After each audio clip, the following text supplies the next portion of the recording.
I'll call for a motion to approve the agenda. So moved. Have a motion by Councilman Henderson, Second.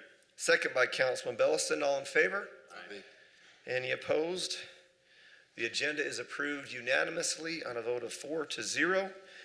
Our first item of business this evening is a wildland urban interface report given by Fire Chief Matt Evans. Chief, we're ready for you.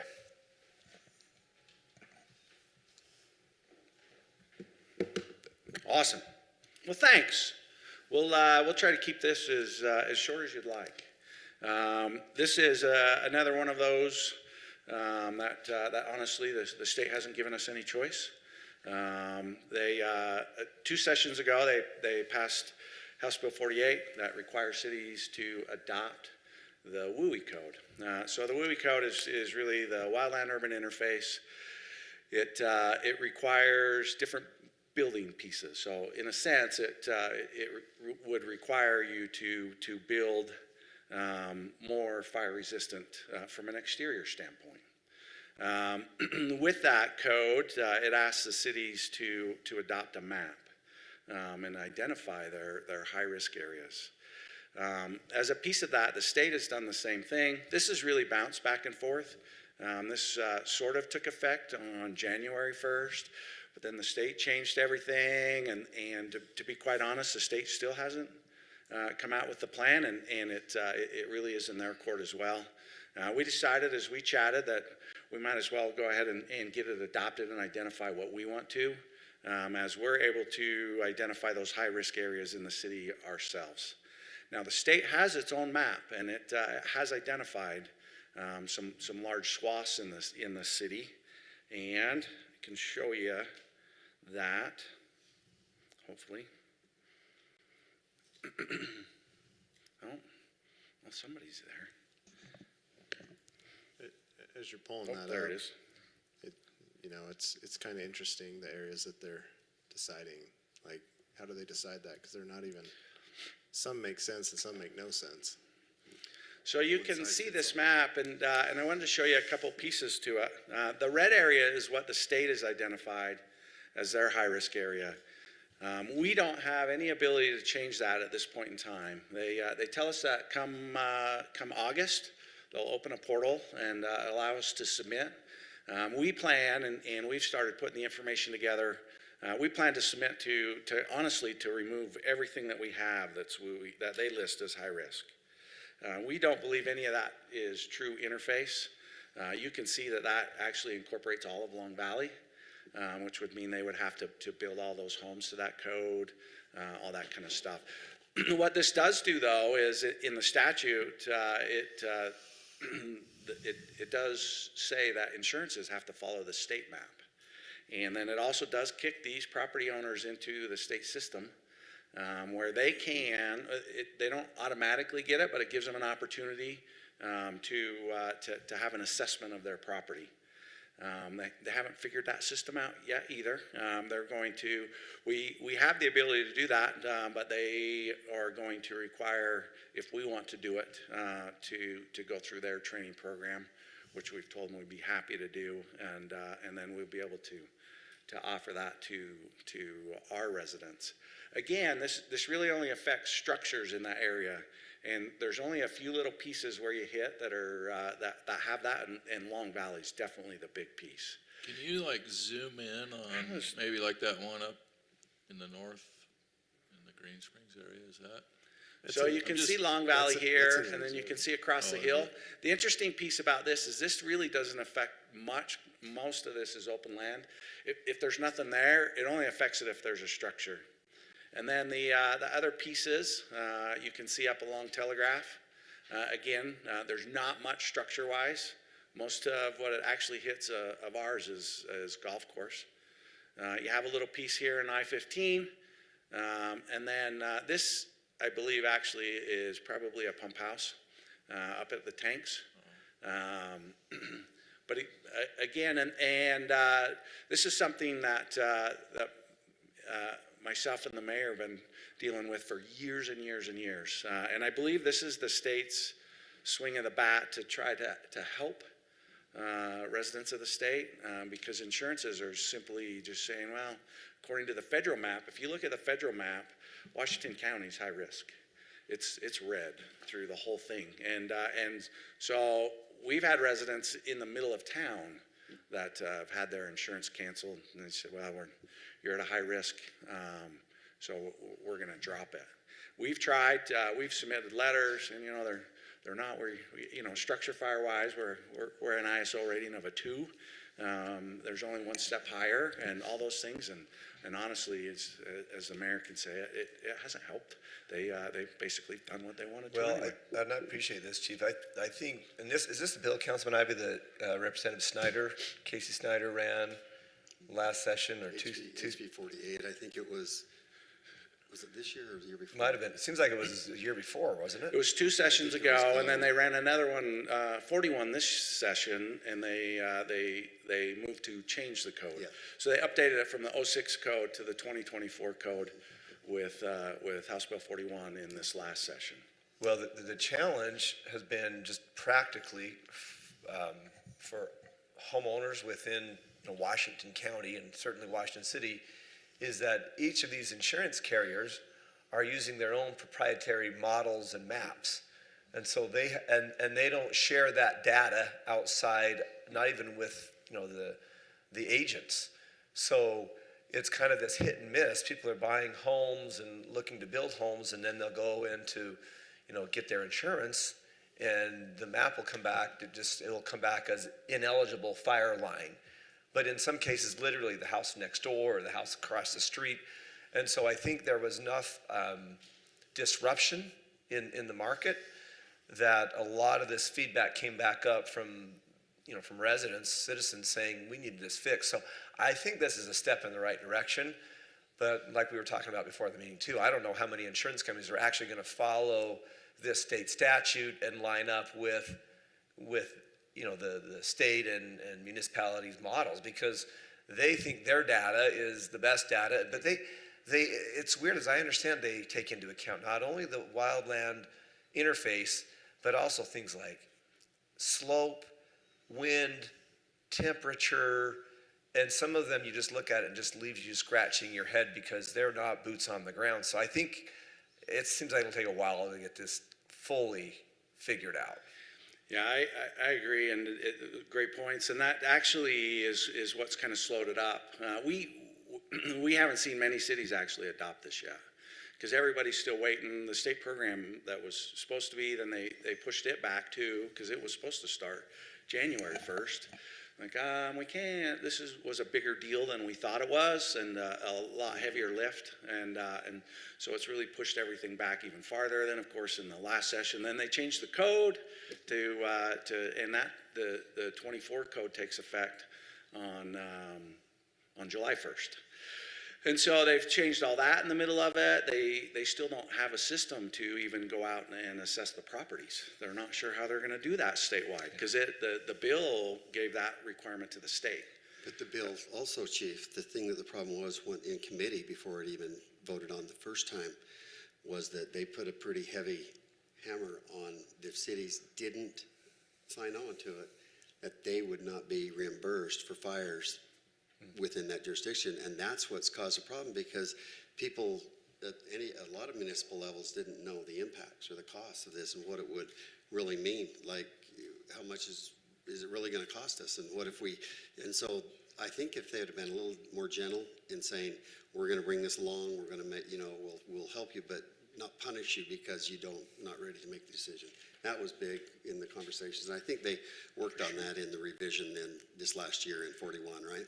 Yeah, they did, and I think that's where some of that came from, and we really appreciated Councilman Ivey's help and representation up there in those meetings.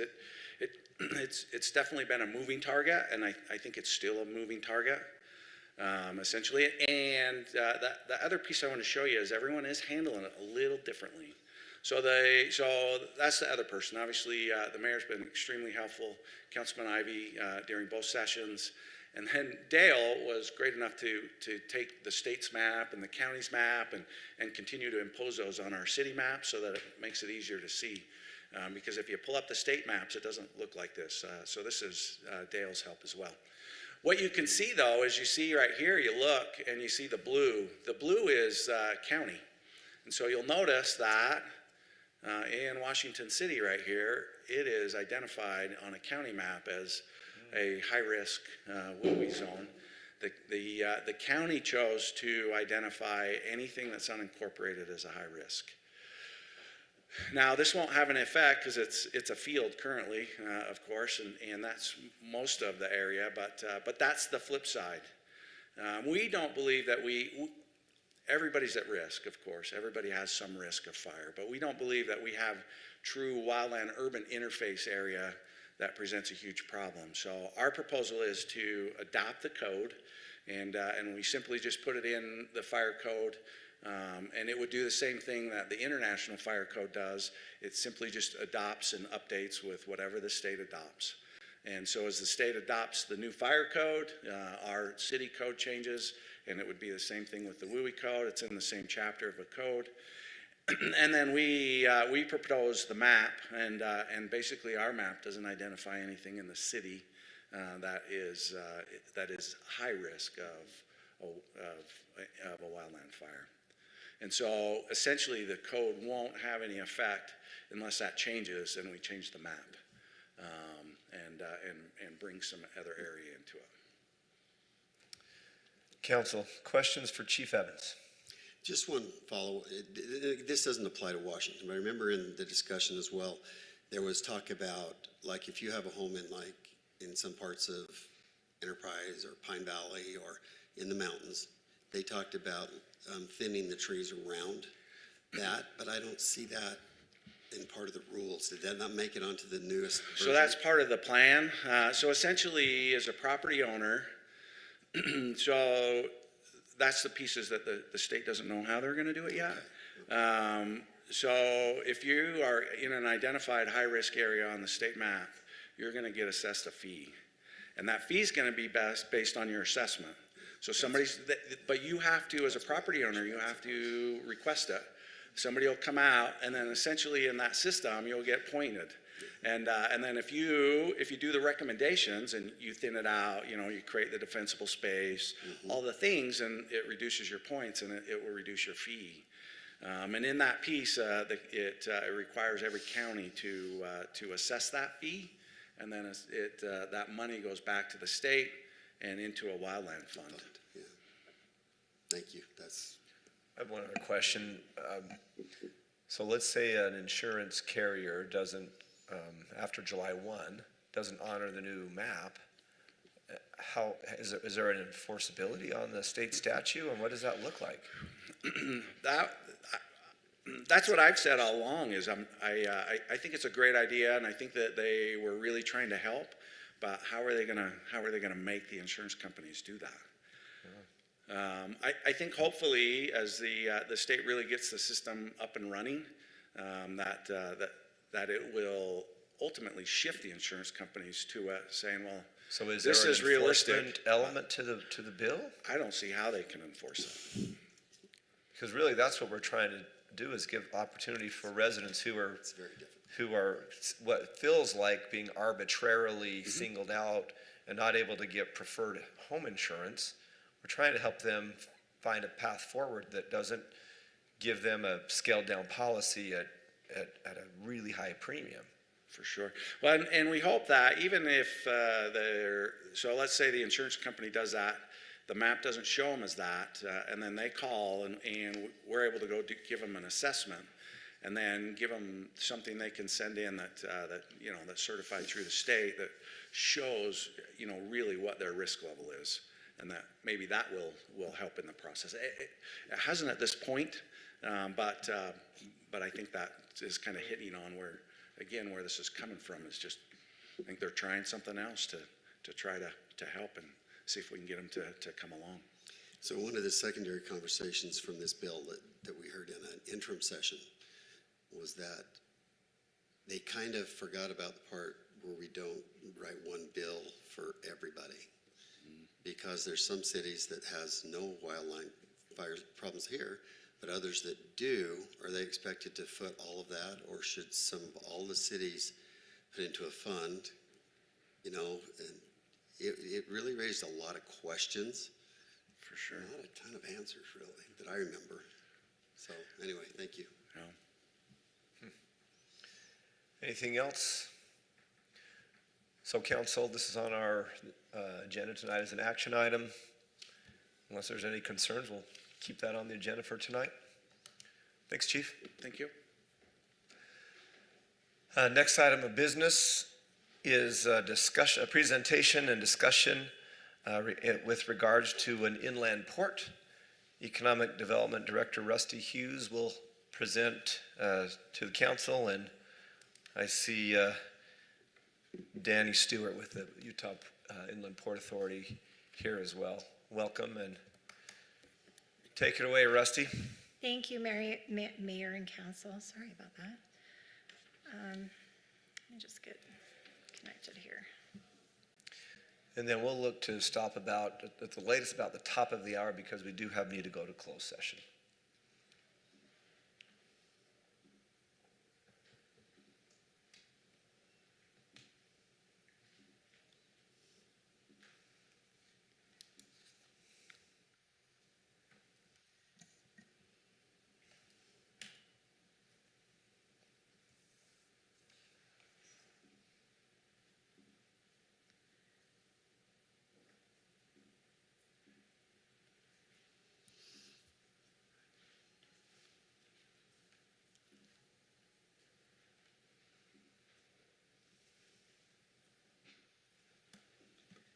This is the quietest this group has ever been. Really proud of us. I hope it's worth the wait. Start mirroring. Okay, hallelujah.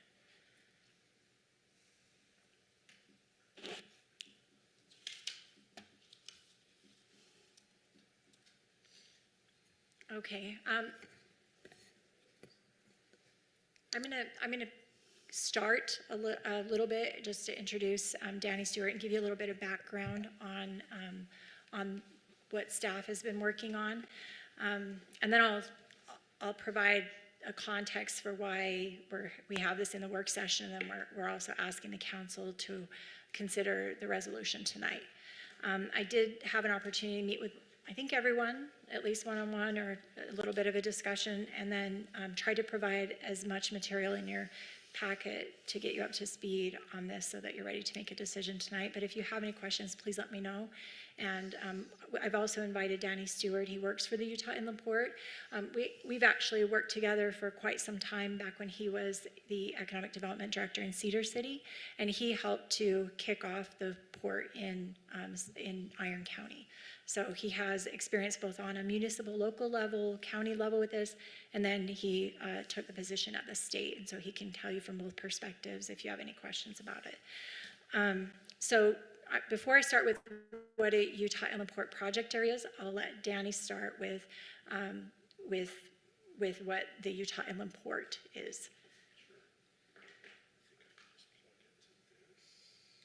And David, I think I've sent it's in the packet, his presentation. Oh, maybe not. Okay, let's do that.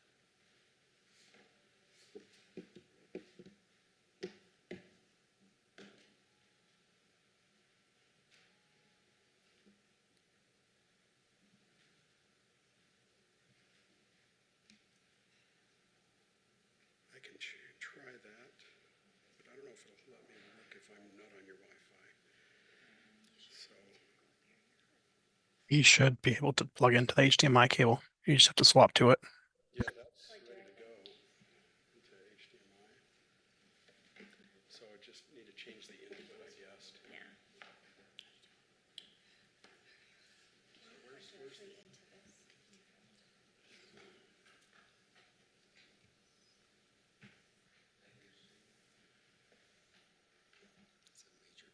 Yeah, whatever the other input for that USB-C. Is he plugged in, or do you want to use the file you sent me, Rusty?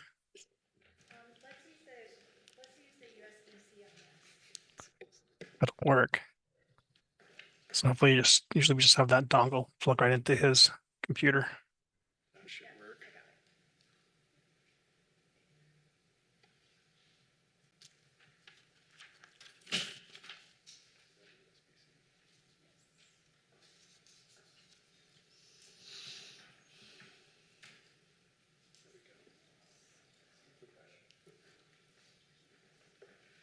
That is a lot of technology.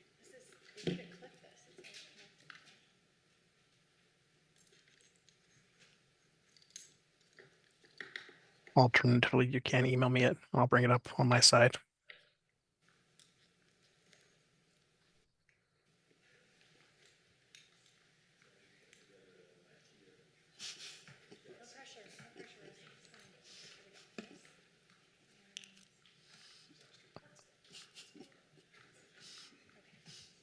This one is taped off, David, is that?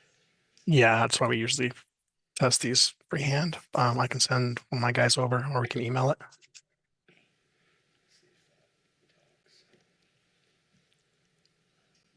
Just depends on if his computer will be compatible with it. And it is. There we go. That looks correct. Well, it was. Where'd it go? That's the thing I worry most about traveling is relying on technology. We were up there for just a second and now we're back off again. Yeah, let's go ahead and unplug that dongle and plug it back in one more time.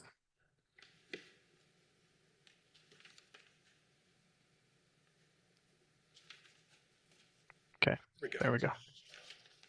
Oh, Let me try.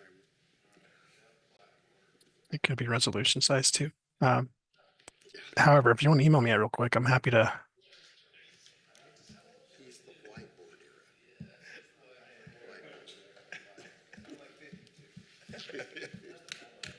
Or if you have your own dongle. Elmo. Oh, my goodness.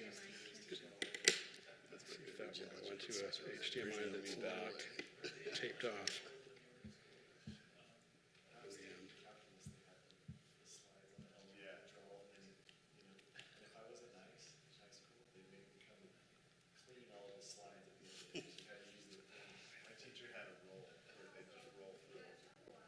Oh, high tech. Oh, look at that.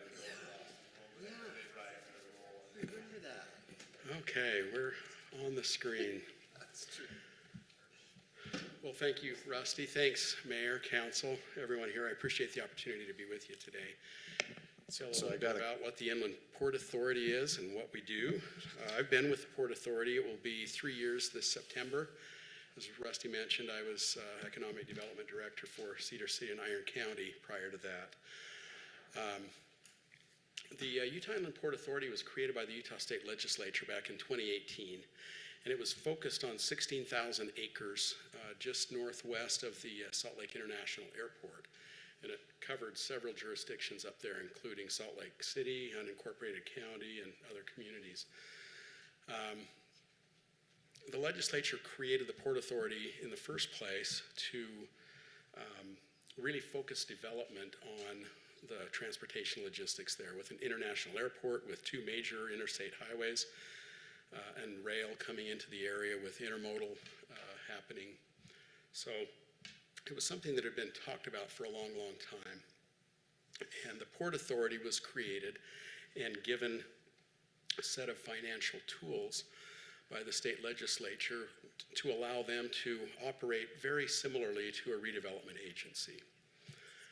Salt Lake City was so thrilled that it immediately went to a lawsuit, which dragged out for several years until both parties figured out what they were going to do and how they were going to work together. I'm happy to say since then, Salt Lake City and the Port Authority are very good partners, and some amazing things have happened up there. But in creating the Port Authority, these items that you see on the screen are the main objectives. Number 1 is to support regional economics. Number 2, to enhance logistics, as I mentioned. Number 3, being based on the shores of the Great Salt Lake, the environmental integrity has been a part that plays out in all of our project areas. And finally, to be transparent and compliant in all things that we do. We have, since 2018, and it took about 3 years to kind of figure out what it was that the port was doing, and a change of the board structure and a change of executive directors. Our executive director, Ben Hart, was appointed by the state legislature in 2022. He came from the Governor's Office of Economic Development, and he looked at this tool set and said, these tools work perfectly in the Northwest Quadrant and throughout the state if communities would like to partner with us. So that's what we've done since 2022. We've created 15 project areas. You can see where they're represented on this state map here. The first one off of the Wasatch Front was just north of you, Iron Springs project area.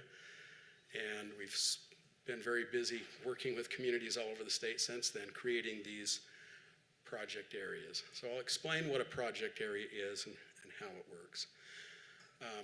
This represents the number of cities and counties, the counties in green and the cities highlighted on the map that have entered into resolutions for the creation of project areas. Many of our project areas cross over multiple jurisdictions, whether it be multiple municipalities, counties, etc. The first thing to clear up, our name is confusing. Utah Inland Port Authority. We are not creating 15 intermodal hubs, and that's a lot of misunderstanding. Is it's not all about just bringing containers in from the seaports and processing them. It's something we're working to do to make more efficient. We have 2 transload facilities in Salt Lake City, one owned by Union Pacific and one owned by BNSF. The port as an entity doesn't own properties, doesn't build developments. We just have the tool set to work with our community partners and with private development to be able to make things happen. So we may see 1 or 2 of these as the Port Authority develops, but we focus more on our economic development tools, which are shown here. Number 1, the tax differential, or more commonly known as tax increment, to be able to use EdTIF financing to help with the development of whatever the economic development goals are with our partner communities. If we go back here, my direct supervisor says we have 15 project areas. If you've seen one of them, you've seen one of them. They are all very different, and they're all built around the economic development goals that that community leads. In Iron County, we have focused heavily on the rail connectivity and transloading and developing manufacturing spaces that need connection to the rail. In Mineral Mountains in Beaver County, they've focused heavily on energy development and mining. The Agri-Park in Juab County is serving the 6-county Association of Governments to help develop out processing for the ag producers in the central part of the state. So they're all very different. Using these tools. The tax differential is the first thing, and we'll get more into depth on that. The second tool that we have is an authority infrastructure bank set up very similar to the infrastructure bank that UDOT has in place. These are state funds that can be loaned at a very competitive rate for infrastructure development, either with our community partners or with private developers. Those are generally gap financing, smaller type loans or shorter type terms, but we generally have terms that are about 0.5% above the state's bonding rate, so that's been very, very appealing and very useful. We don't do this often, but with some of the smaller communities that don't have this experience, we can sponsor public infrastructure districts.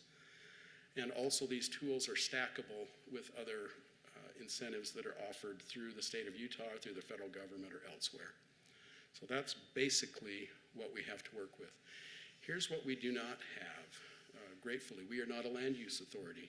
We can't do anything with permitting or zoning. That all lies with our community partners. The other thing we can't do is move tax differential outside of the project area where it was generated. So that's been a bit of a misunderstanding, as a community might say, we don't want to work with the Port Authority and have them take funding from our community. That's really not the case. We keep that funding here. We work with our community partners to deploy that whichever way the community would like. Tax differential, I think you're more familiar with this than many communities. Our terms that are written statutorily are the ability to capture tax differential for 75% of new differential for 25 years, or up to 25 years. We use this illustration to show the existing tax base before development. Once that valuation goes up and the property taxes increase, the taxing entities will capture 25% of that new increment, and we have we work with our community partners to deploy the other 75%. The bullet points up there in the top left hand, our main purpose, main reasons we use tax differential. Number one, for funding regional public infrastructure. Number two, to create recruitment incentives if we have competitive recruitment efforts against other states and other communities. The other thing that we can do is pledge this funding to support the AIB loan or bonding through debt, through PID or however that might be. So that, in a nutshell, is what we do. Again, going back to the property tax differential remaining in the project area. By statute, the Port Authority retains 5% for administrative fees. That can be used within the project area as well. If that needs to be admin to help the community, then that is how that's used, or the port, or working between the two. The other I've divided up kind of loosely, as I've described. The majority is for investment into the project area and infrastructure, and the possibility to use some of that for recruitment. But this kind of goes back to that again for those communities that haven't done much in tax increment financing. This breaks down how $1 million of new property tax would be dispersed. Say it's exactly $1 million. The first $250,000 would flow through to the taxing entities. The remaining amount, the $750,000, would be used in the project area investment. Up to 20% of the tax burden can be used for a business incentive, and that's usually based on their capital investment. The admin fee, and then the bulk of that again to go to public infrastructure. But are there any questions about what I've explained so far? Well, I think that one of the biggest misconceptions for the Inland Port that I think has worked on this over the years is that the city doesn't have authority, that the money doesn't stay here, and those type of things that I think were fundamentally important from the start to make them successful, but over time I think those have been identified, because it would be really hard for me to vote for something that we wouldn't have control over.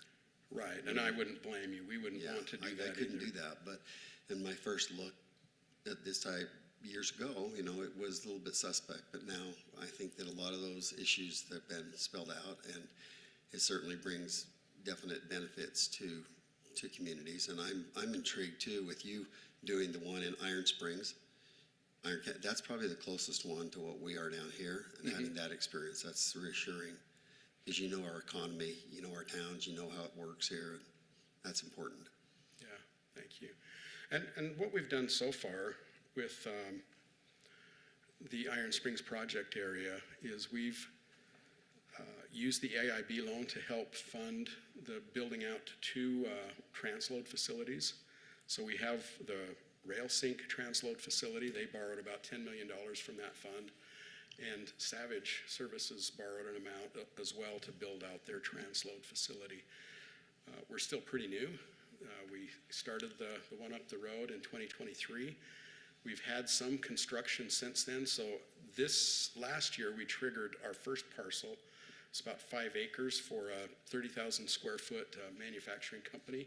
So that was triggered for tax year 26. We'll be able to capture that in tax year 27.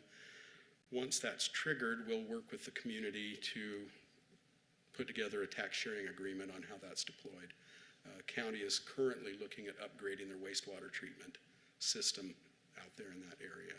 Would you speak just a little bit about, in the document here, it says a primary infrastructure priority associated with the project is the future Purgatory Road and Bridge, because, oh, you're doing that one? Okay. Yeah. Yeah, we want to identify what it is that the community I just got needs. excited about it. I just wanted to hear. That sounds, Yeah. Yeah. We're not going to read through this whole slide. These are just some of the examples of some of the things that have happened in project areas since then. As I mentioned, we've got transload facilities.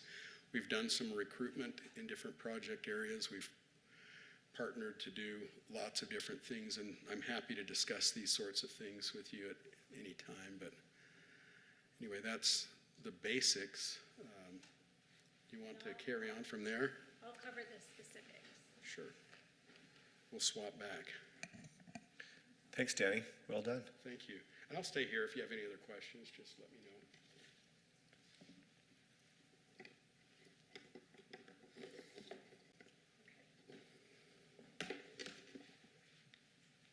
Thank you, Danny. I appreciate you giving the overview of kind of the concept around this. And then I won't go over this again except to point out that, and just to clarify, what we're talking about does not create any new tax or tax increase or a tax increase in rates. So we're not doing that with this tool. Rusty, is it fair to say that the council is relatively familiar with this process because of our Southwest Logistics Center project? Very similar concept here with the TIF. Yes, and we can go over, I did provide in your packets a side-by-side comparison of CRA, which the council and mayor are familiar with, we've done these, and the Utah Inland Port. There are some nuanced differences that I think give us some advantages, but I'll get right into kind of the why and the specifics for Washington City, and really for Washington County.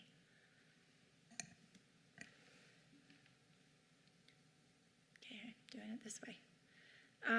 So as Danny alluded to, these are usually regional, and we do have a regional infrastructure project that's pretty critical for 3 jurisdictions, Washington County, Washington City, and Hurricane. And this council has already received a recent update from the Dixie MPO, and I just checked with Myron Lee. He said the price tag is coming in right now at about $70 million for a major infrastructure project. So this is a great example, multi-jurisdictional benefit, regional infrastructure project. And then this is why it matters regionally, and this is how we fit and check the boxes with Utah Inland Port. This is the area that we're looking at, and just to kind of orient yourself here, you can see I've put on the municipal boundary layer. So you've got Hurricane. The clear area is Washington County unincorporated, but it's of course within our annexation plan or Hurricane cities. That's kind of where we meet up. You have the existing landfill to the top of the screen there, and then you have Washington City.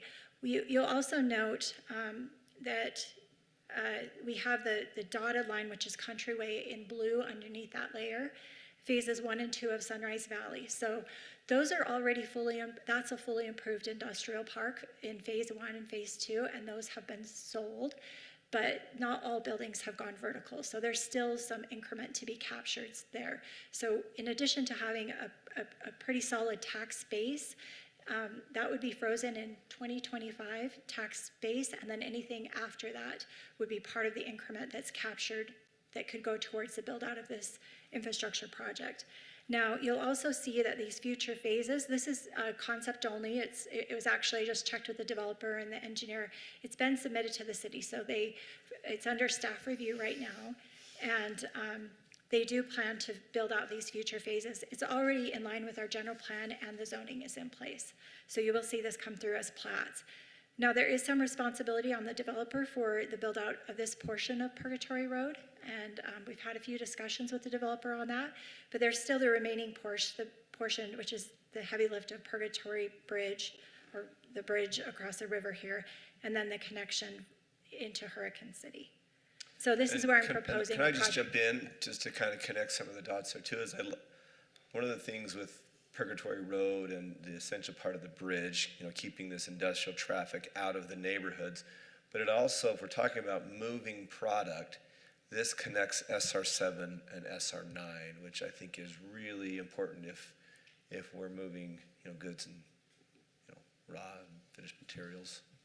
That's a great point. I'll go over some of the other benefits as well. in that. But yeah, that's exactly, this is why this has been identified as a priority infrastructure project, but it comes with a hefty price tag. So Utah Inland Port provides a portion of that funding through the tax differential, but they also can help us with the capital stack. So they're a great entity to work with to pull together other funding sources for this regional project. The reason, I do apologize for bringing this quickly, I know I had mentioned that before. The reason why we're doing that, I want to be really explicit about that, is this last legislative session, the state has decided that they would add a 5% fee, additional fee. So there's a 5% admin fee that Danny spoke about, and I think it's reasonable. We usually charge an admin fee of somewhere between 3% and 6% is usually what I see those at when we start a CRA, and that's for all the reporting and everything, and we will get a return on that. And there's also some flexibility about how that admin fee is used within our community. But there is a deadline. So they passed something so that there's an additional fund that will go to the state that none of the other existing port areas are subject to, but they will be after September. So if the council decides to adopt this resolution tonight, it doesn't create the plan and budget. We get started on the plan and budget, and then it still has to go through the Utah Inland Port to their meeting in June, and then they'll meet again in August. And they'd actually like to meet, they'll be down south, and so the board would actually like to meet, and I would love to offer to host them here at the city, one of our facilities for that meeting, should we choose to move forward with this tonight.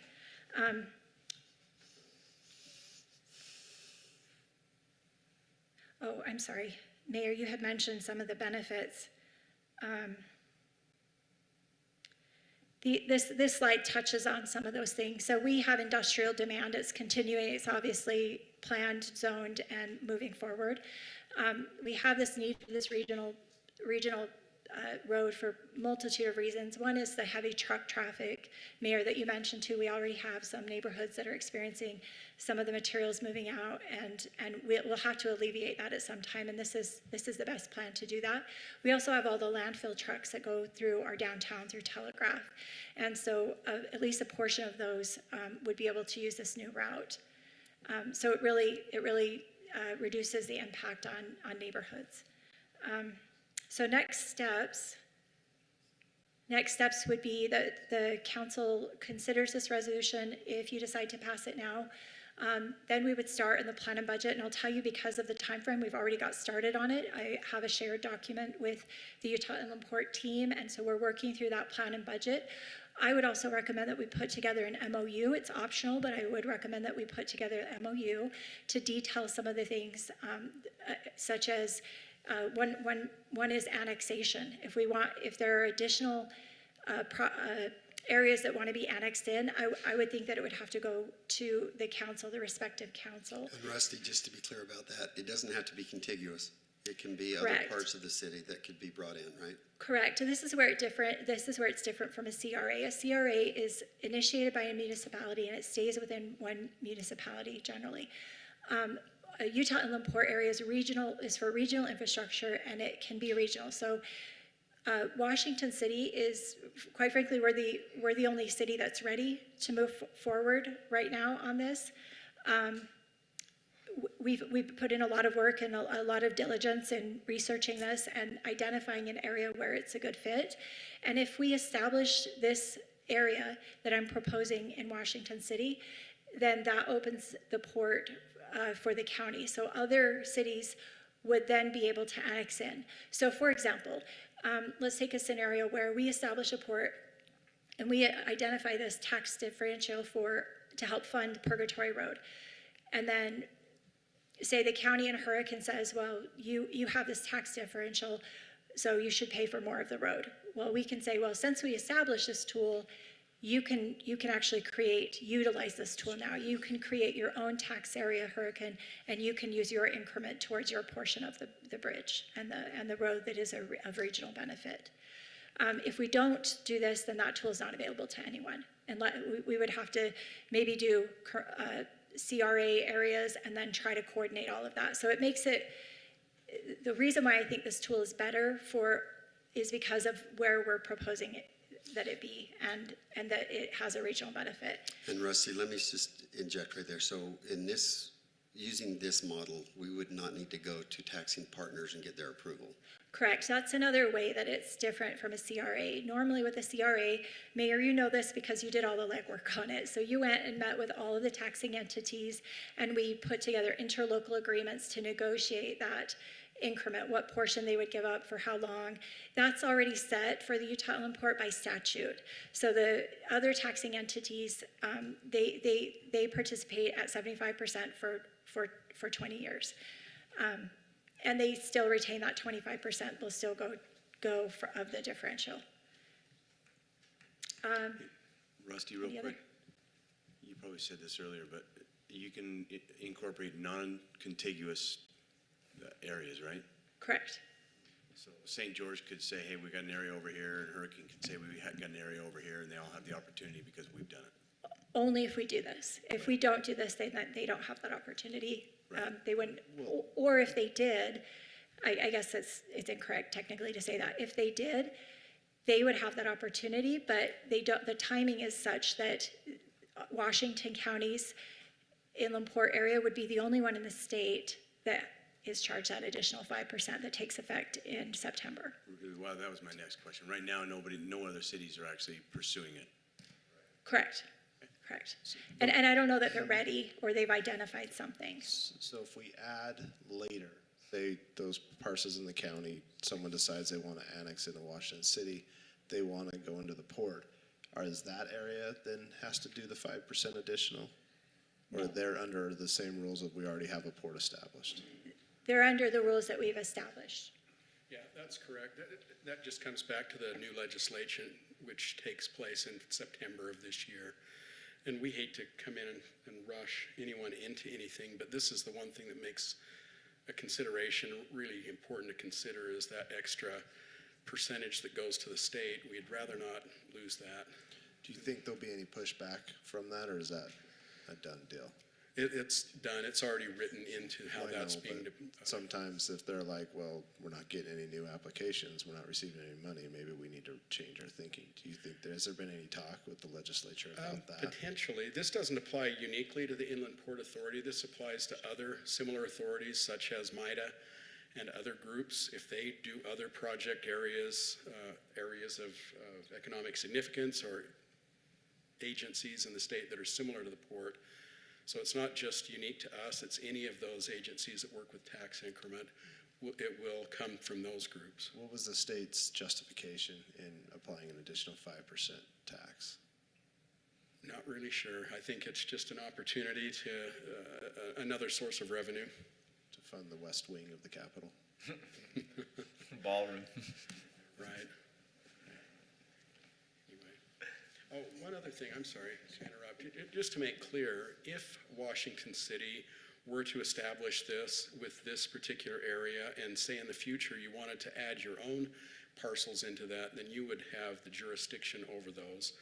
If Hurricane or the county or St. George wanted to amend properties into the project area, the differential stays with the entity, the community where that is located, along with permitting and zoning and all of that. So other communities would be able to use this port essentially for their own benefit.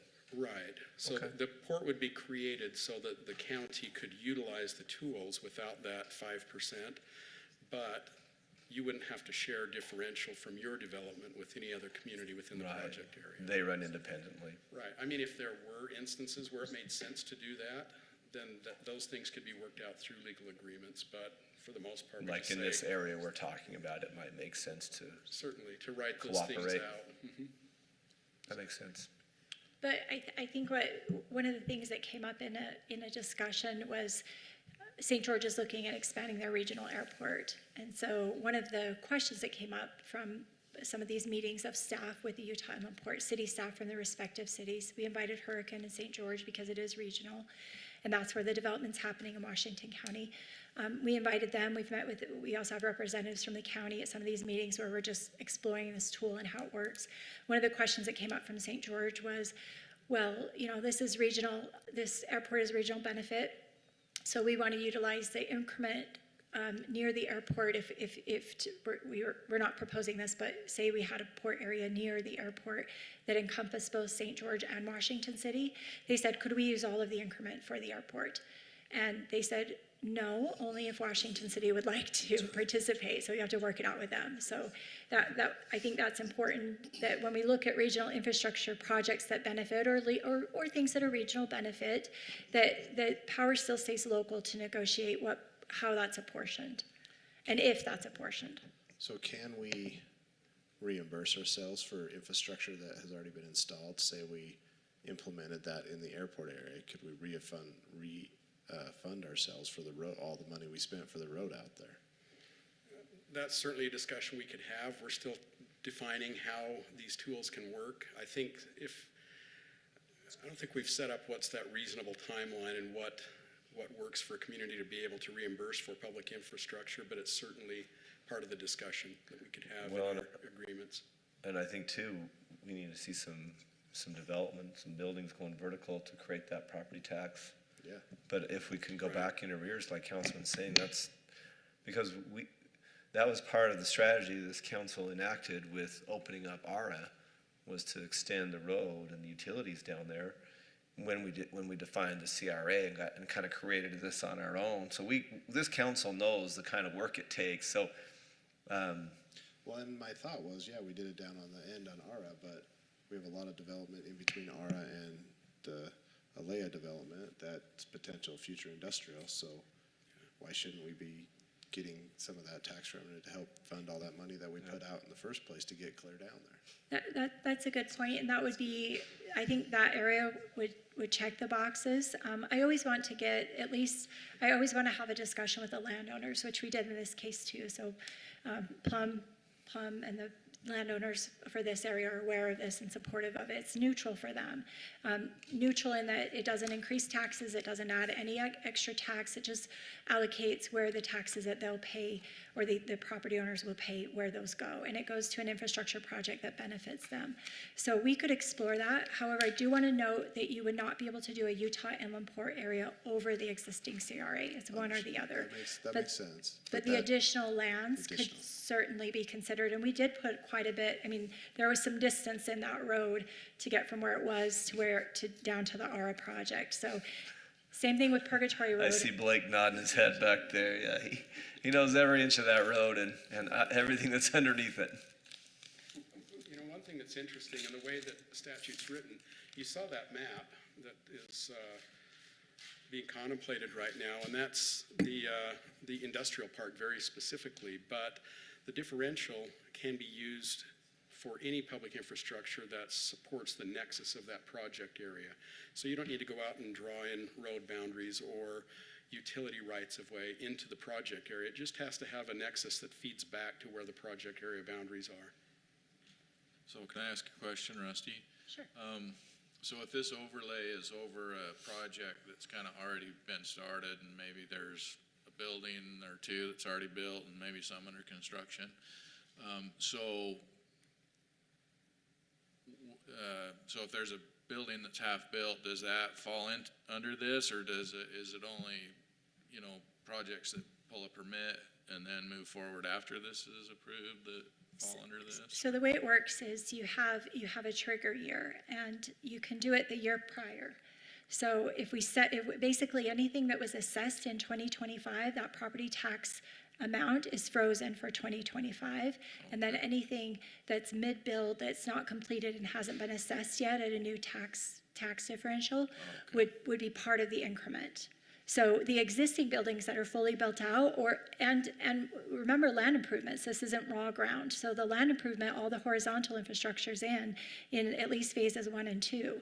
But as those buildings build, that creates increment.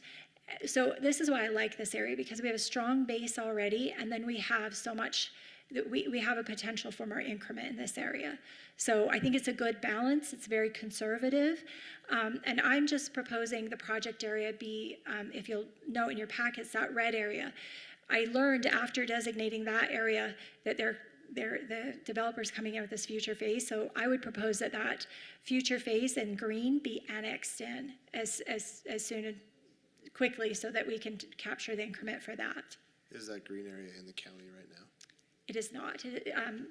What's being shown is only what's in Washington City. So why do you want to wait on that one? Why don't you do it now? We could do that. We could make an amendment and add it now. The only reason is because I had to prepare these for council last week, and this happened literally between submitting it and then learning that the developer just submitted it to staff. I think council makes a good point here on, see if that can happen tonight, Rusty. It sounds like that's kind of the appetite. If not, just bring it back as soon as you can. Okay. What other slides do you have before we field any more Just pepper you with a one. few more questions? Just one, and I'm going to put Danny on the spot with this one. The proposed name for this area would be the Greater Washington area, Utah Inland Port area, and that plays a little bit into Greater Zion, which is what we're known for in this area. It's Washington City initiating it, and they all have these icons, as you can see. And this icon was actually, the cotton ball icon was created by one of our staff members. And I think it really speaks to the history of the area. You know, the cotton mission started in Washington City. It was one of the first established industries and the catalyst for growing this community into what it is. And when I say community, I don't just mean Washington City, I mean the larger area. So Washington We City, call in a way, that larger area Dixie. right? So Washington City was an important part of establishing the area, and we kind of led out there at that time. Our city was established in 1857, and then cotton industry started in 1861. So I think it's appropriate that since Washington City is leading out on this, that we insist that we use the cotton ball as our icon and that we call it the Greater Washington area. Thoughts, council, on that? I thought we should call it landfill area. Spoken as a Just so true we're chair of that board. Greater landfill area. That'll get business in. No, I think it's great. It's a good presentation. And I'm glad that we've been down this road before. So I do have questions for the council afterwards. So I have two questions, two hesitations. One is, are we going to make our county reps that give us CRAs in other areas mad because we went down this road? It's just kind of a thought I've had. Okay, because it takes them out of the equation. We just get it, right? Did you say county reps? Well, whoever, the CRA, the school board and the other ones, right? Whatever those are for the CRA. We asked those questions of the Utah We'll Inland ask you Port. in a couple weeks, Troy, but. No, what I'm bringing up is, does it make future applications for CRAs harder?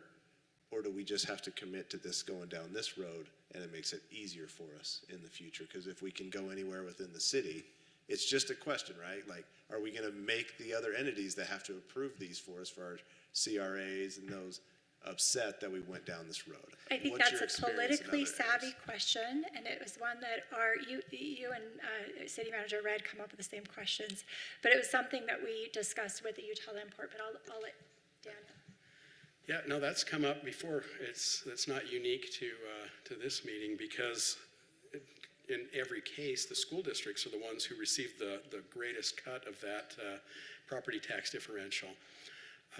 We aren't bound to this, but we would love to sit down with the school district. The discussion that we've had with all of the school districts that we work with is, if we were to recruit, along with our community partner, a project that put a real strain on the school district, then we would like to negotiate so some of that differential could be, again, utilized by the school district. There's a lot of flexibility once that's been captured.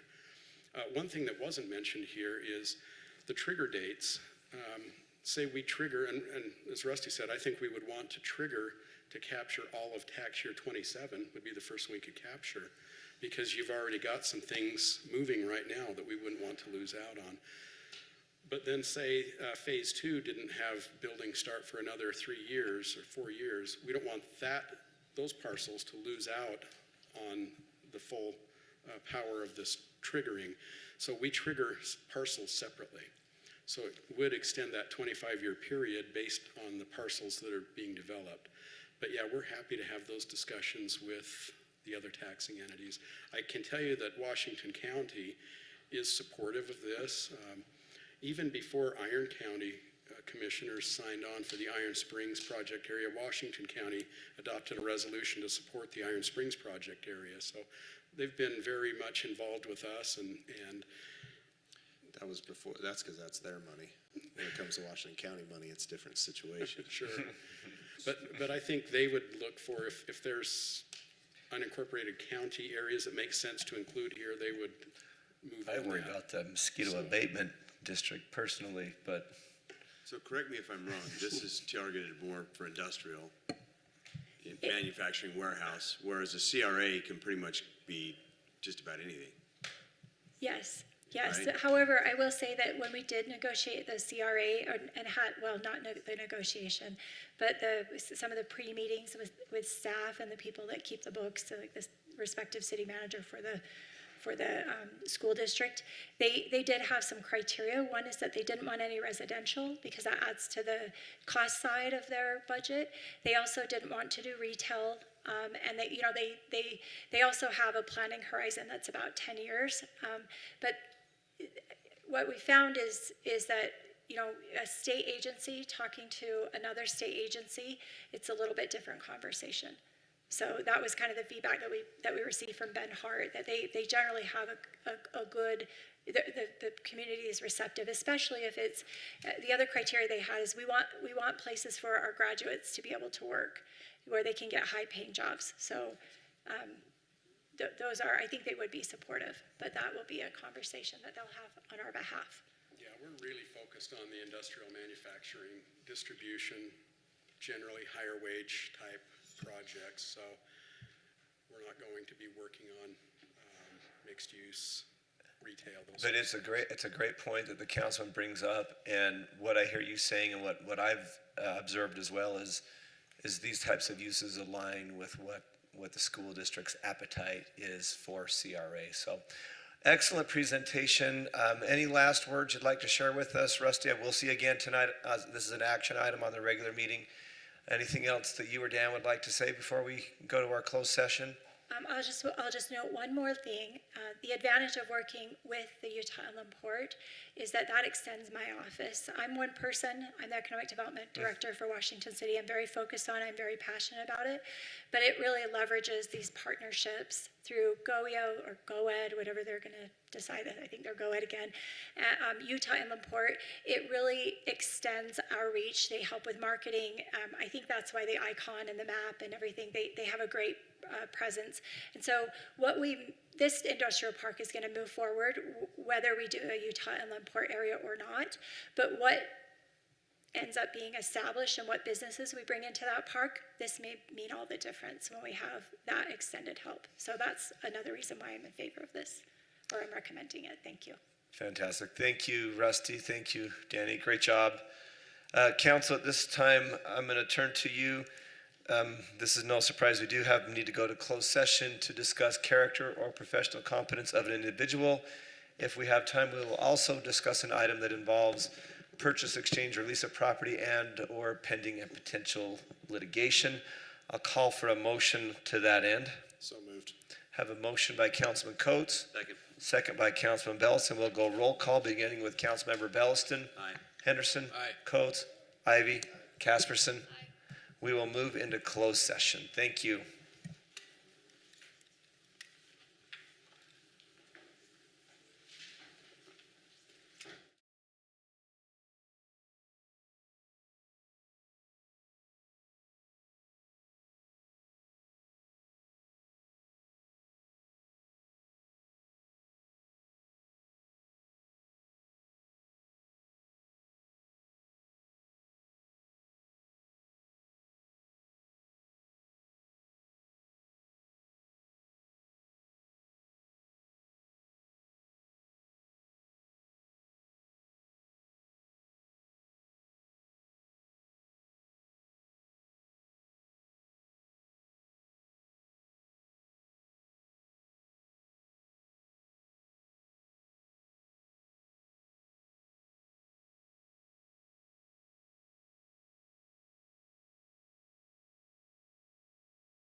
o'clock, so we will reconvene for our regular meeting. Today is June 10th, 2026. We are in the council chambers at Washington City Hall. Our meetings are streamed live and archived at washingtoncity.org/meetings. And it is my pleasure to invite Father Joel S. Mairano from the Interfaith Council, who is also the chaplain for Intermountain Health and a part of the Interfaith Council, to start off our meeting the right way. Father Joel. Thank you. I love this town. I love everything about this town. I live here. I love my neighbors, the Henrys. I'm an Episcopal priest who goes to a ward. That's how much I love Washington. I'm a little jealous of the man bun and the beard in front of me, but I'll confess that to God before I pray and give forgiveness. Let us pray. Heavenly Father, we give you thanks for this beautiful day and for the opportunity for leaders to emerge from our community and take the reins to lead, to love, to care, and to serve. I ask a special protection over them and a blessing for them as they do so with compassion and openness. I bless you be with our leaders here in the community. As a former firefighter, I pray for our law enforcement, our fire and our EMS personnel. I thank you for when I call the city hall, I get a warm voice. If I'm having problems with water or trash, I get help. I'm so happy to be part of this community.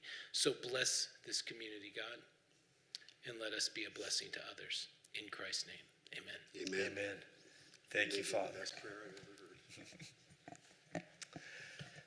Councilman Belliston, would you lead us in the Pledge of Allegiance?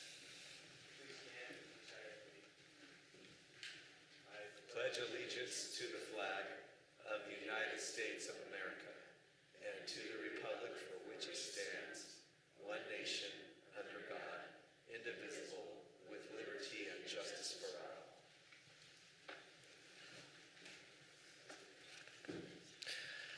I will note that we do not have need to go to closed session this evening. That said, I will call for a motion to approve the agenda as outlined. Mayor, I can make that motion for our June 10th regular meeting. You've heard the motion by Councilman Ivy. Is there a second? Second. Second by Councilman Belliston. All in favor? Aye. Any opposed?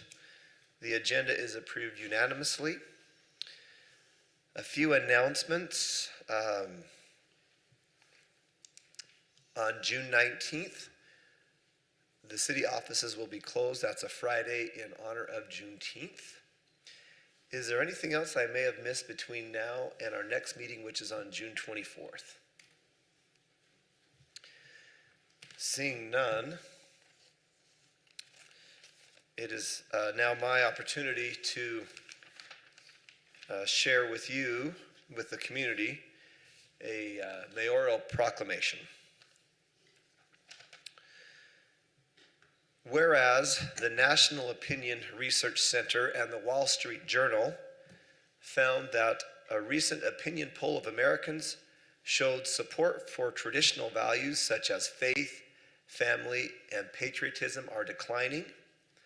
And whereas the principles of faith, family, and patriotism have long been seen as crucial for the health of American society, and whereas societies that value faith, family, and patriotism have high rates of volunteerism in both religious and secular causes, and whereas research suggests that children raised in environments that encourage religious or spiritual engagement may experience lower rates of depression and substance abuse and benefit from stronger social, emotional, and behavioral well-being.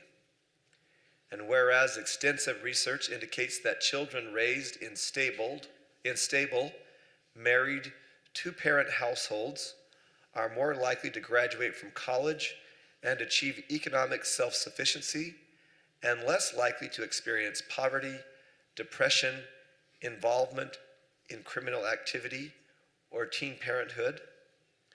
And whereas James Madison said, to suppose that any form of government will secure liberty or happiness without any virtue in the people is an imaginary idea. And whereas George Washington stated that of all the dispositions and habits which lead to political prosperity, religion and morality are indispensable supports. And whereas George Washington said in his first inaugural address, no people can be bound to acknowledge and adore the invisible hand which conducts the affairs of men more than the people of the United States.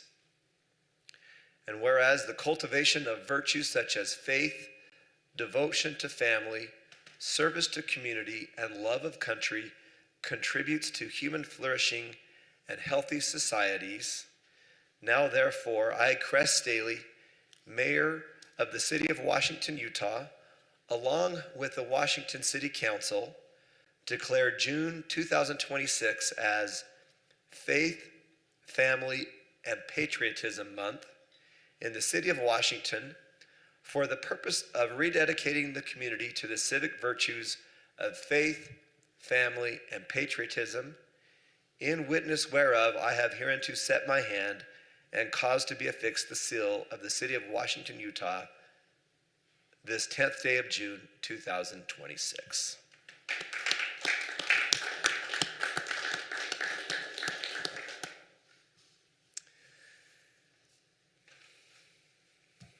Next item on the agenda. Any declarations of abstentions and conflicts for tonight's meeting? Seeing none, we'll move to the consent agenda, consisting of approval of minutes from the City Council meetings of 5/13/2026, the Board Audit Report from May 2026, and the VACA report submitted by Shelley Candelaria. If there's any clarification on this, I'm happy to pull an item. Otherwise, I'll call for a motion to approve the consent agenda. Mayor, I'll make a motion that we approve the consent agenda as outlined. I have a motion by Councilman Belliston, Second. second by Councilman Coates. All in favor? Aye. Any opposed? The consent agenda is approved unanimously. Moving on to the next item, item 5A. This is consideration to confirm the appointment of a member to the Planning Commission. Councilman Henderson is doing a great job being the council liaison to that committee. Every report that I've had back from those involved is that Merrill Davis, who's been there for a year now, is doing a fantastic job. Council, it's my advice with your consent that we bring forward a motion with your approval to appoint Merrill Davis for another term on the Planning Commission. Mayor, I'll make that motion. Mayor, I'd like to Go ahead. make a motion that we confirm the appointment of Merrill Davis as a member of the Planning Commission. You've heard the motion by Councilman Henderson. Is there a second? Second. Second by Councilman Belliston. All in favor? Aye. Any opposed? That is approved. He is approved unanimously for another term with a vote of 5-0. We do have a few public hearings, and just looking out in the audience, are any of you here for the public hearings this evening? By raise of hand, yes? Okay, wonderful. A few, great. I will just make note that the council did not receive any electronic comments specific to the public hearing items for this evening's meeting. I will also just make note that this is an opportunity for us as the elected body to listen to your feedback. And we typically don't engage back and forth in that public comment. And we also, most well-spoken comments can be done in about 2 to 3 minutes unless we need to get more detailed than that. Item 6A, this is a public hearing and consideration to approve an ordinance for an easement abandonment located at 191 West Bridger Lane. Public Works Assistant Director John Hinkie, who also has a great man bun. Ponytail, yes. I can do the math. I mean, I can't see the back of you right now. I just... Go ahead, John. Good evening, Mayor and Council. What we have tonight, we have two adjoining lots in two separate subdivisions. They're wanting to adjust their lot line between them. As part of that, we need to abandon the existing public utility easement on their common lot line in order to help them come back with their plat amendments in the future. So. Hey, John, let me read this other one too. We'll just run these items concurrently. Sure.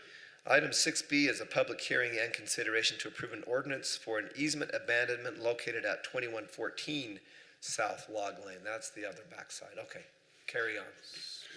So John, I got a quick question. Yes, sir. The state changed the code that allowed like a simple lot line adjustments without having to go to a plat amendment. This is just because we've had that 7.5 foot PUE down the property line? Right, yeah, we actually have to vacate the existing easements, and there was actually the ones from the original plat, and then somehow there was an additional one that was recorded separately, and so we want to make sure that we vacate all of these in order to facilitate that lot line adjustment. So we were requiring those PUEs for a long time, but how long have we not been requiring them? Because it's been the last, how long? 2 years is what Ellen and I are thinking. That's all. So Yeah. anything prior to that, if somebody wants to adjust their lot line, they're gonna have to come through this process, which is essentially Yes. almost just as onerous. Can we We need to find areas where we don't need the, I mean, because the power and utility easements, they're typically along the front of the property and not down the sides and back. Right, typically, most of we have that 10-foot PUE, that's where generally most of all our utilities are at. Very seldom is there a need for those side or rear Well, yard is there a way to write something into the ordinance or code that says we don't have to do this every time for every applicant that wants to tweak their lot line? Yeah, if the council wanted to do that, I'm gonna say this while Thad's gone, and he'll probably come in a little bit. You could certainly write in that that could be done administratively if, say, Public Works and Planning are approved of it, or Power, just all the with utility administrative companies. approvals, nobody needs it. I think we should start heading down that way, especially on this type of stuff. There's no reason to do all these easements back in the day, but what they did. Yeah.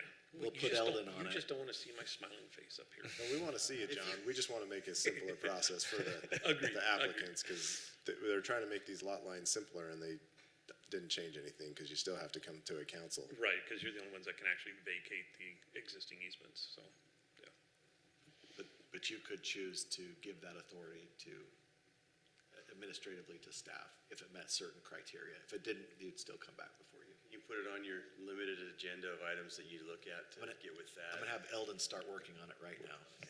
Make sure you put it under someone else's list besides mine and Troy, so it gets done.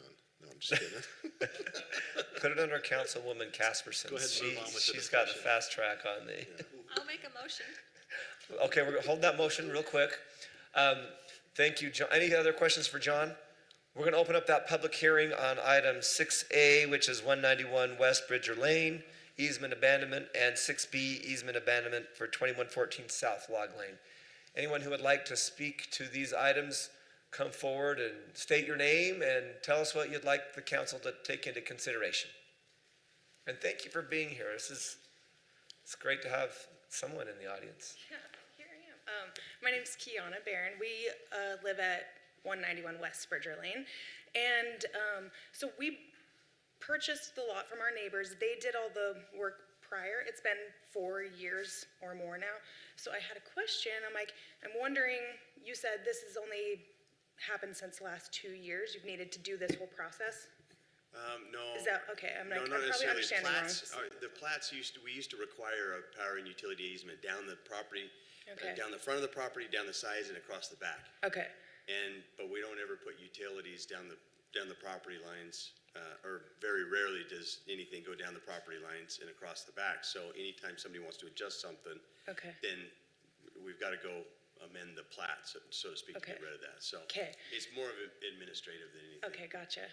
So what I'm wondering, we were able to build on our lot, and our neighbors were able to have a pool. They had permits pulled for that. We had permits pulled for our house, and then they did stuff to their house. I can't remember what it's called. Help me. Yeah, a whole remodel, and and then they had their sewer line that came across, and that's in the amendment. And I'm wondering, we were under the impression our stuff was done like 4 years ago, and we were just getting ready to build. So I'm like, now we had to spend like an additional $8,000, and we're wondering where it got missed along. Because I'm like, we have our stamps of approval from the city and everything from when we built. So I don't know if there's a way to like access how this got missed so long ago. Does that make sense? Great. So John, you have that question. When we close the public hearing, I'm going to ask you or Eldon to answer that one, okay? Okay. What else do you have for us? No, that's all. Mayor, can I just ask a clarifying question?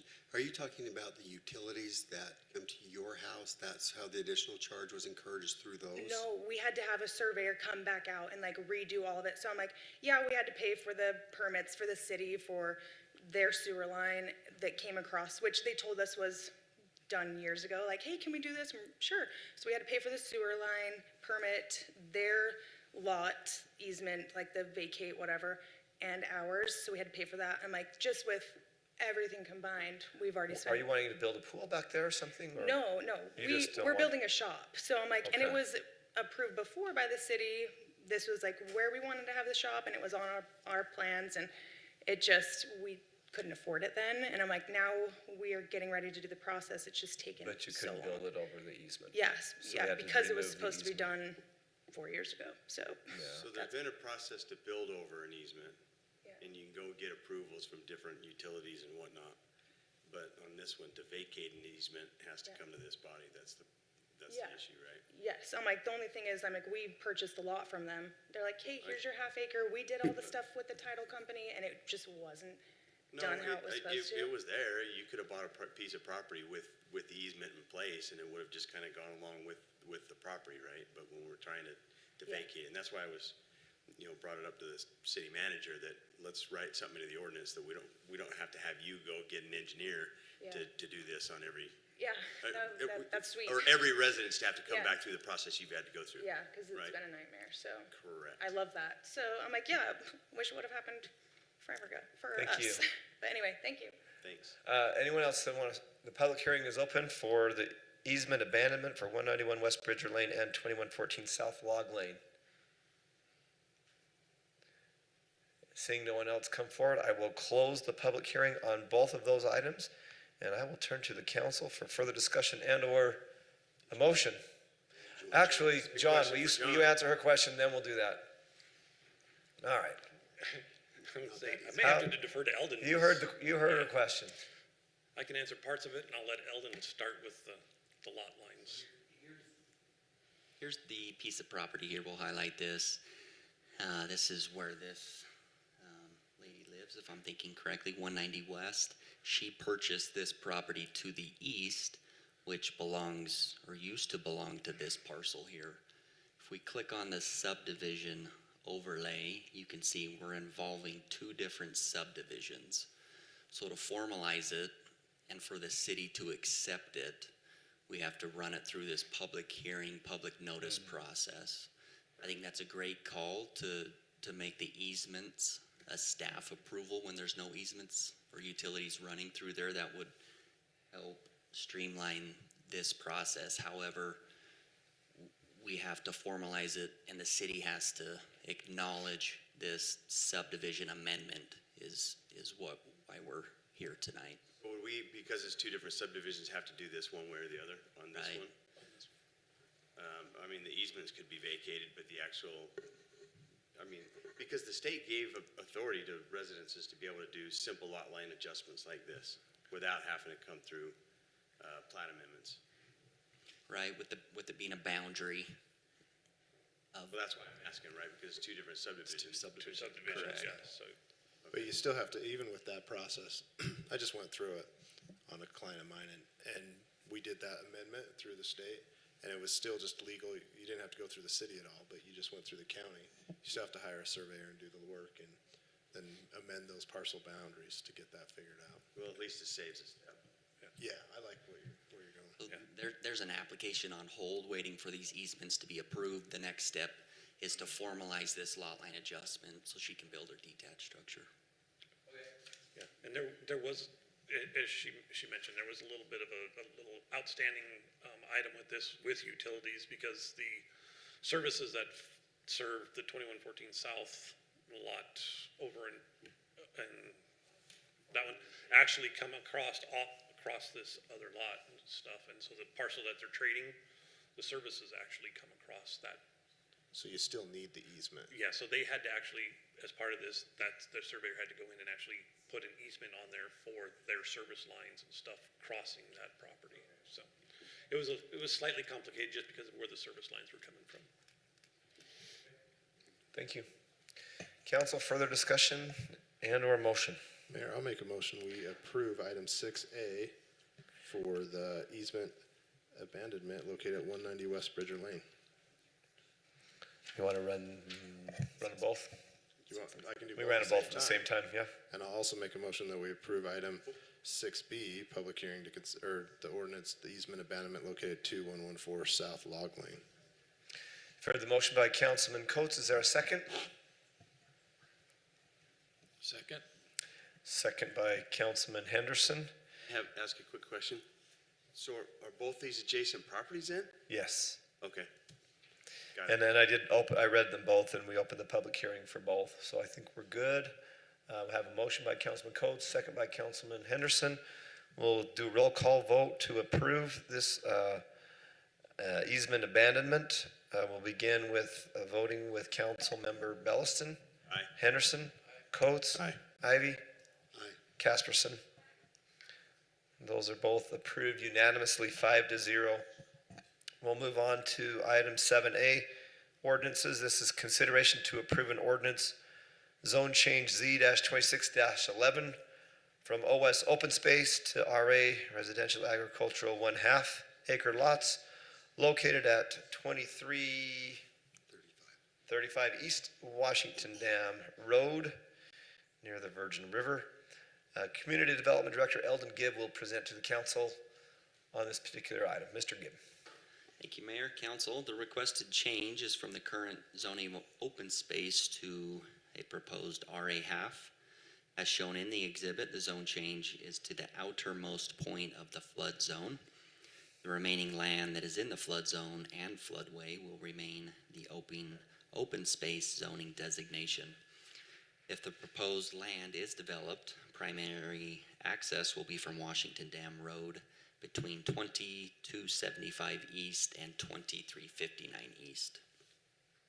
The general plan land use is estate, which supports the proposed zone change application.